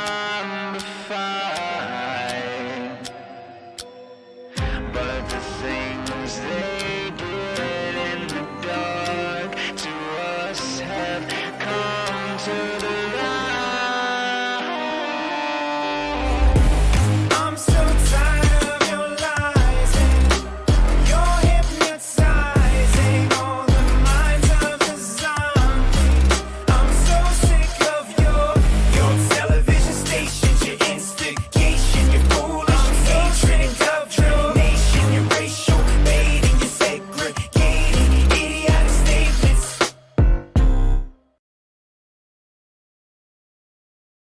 The greatest form of control is where you think you're free when you're being fundamentally manipulated and dictated to. One form of dictatorship is being in a prison cell and you can see the bars and touch it. The other one is sitting in a prison cell but you can't see the bar, you think you're free. What the human race is suffering from is mass hypnosis. We are being hypnotized by people like this. Newsreaders, politicians, teachers, lecturers. We are in a country and in a world that is being run by unbelievably sick people. The chasm between what we're told is going on and what is really going on is absolutely enormous. It's like we all know what's going down, but no one's saying shit what happened to the home of the brave.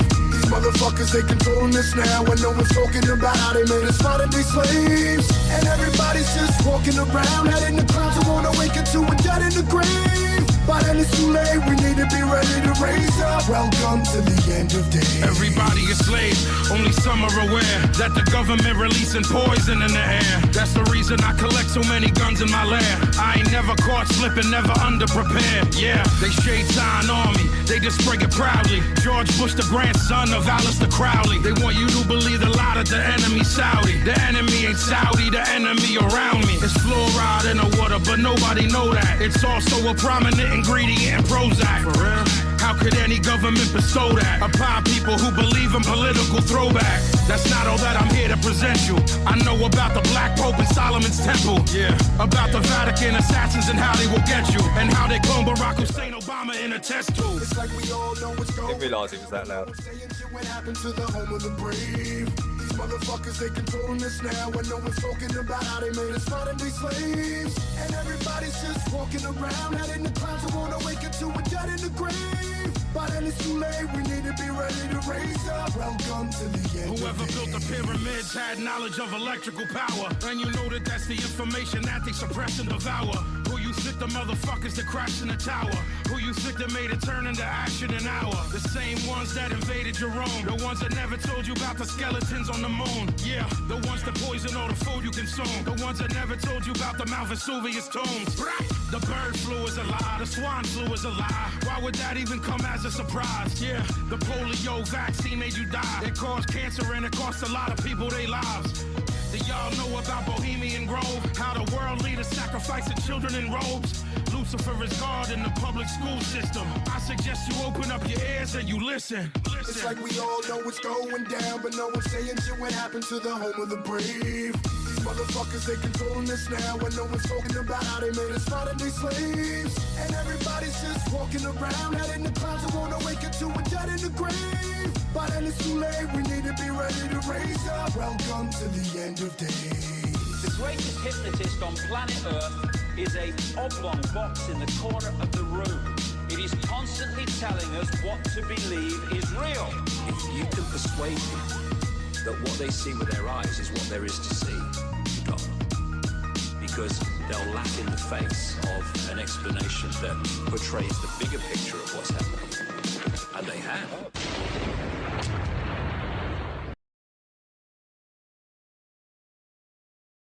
25 years I've been on the force. I've seen every kind of sick, depraved act known to humanity, and still, when I see a black man walk by who has more money than me, I want to vomit my gizzards right into the gutter. But why? Maybe there is no reason.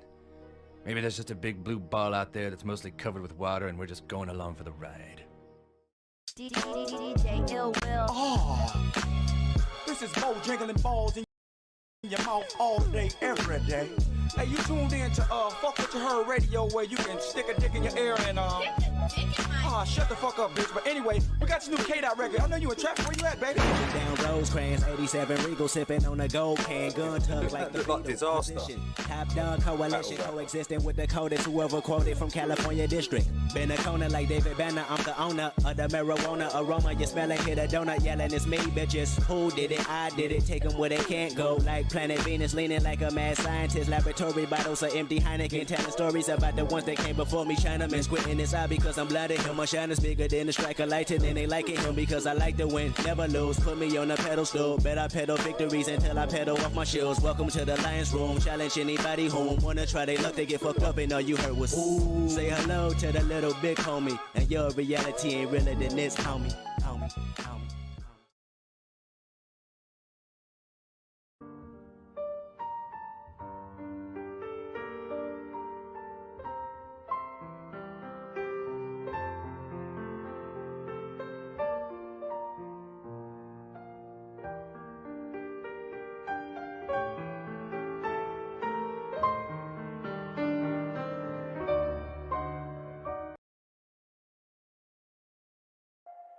Just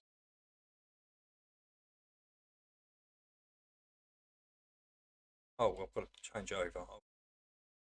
That's it. Done. Alright guys, much appreciation for coming in today. ACAP, I'll see you in there. Melody, see ya. Happy, I'll just see you.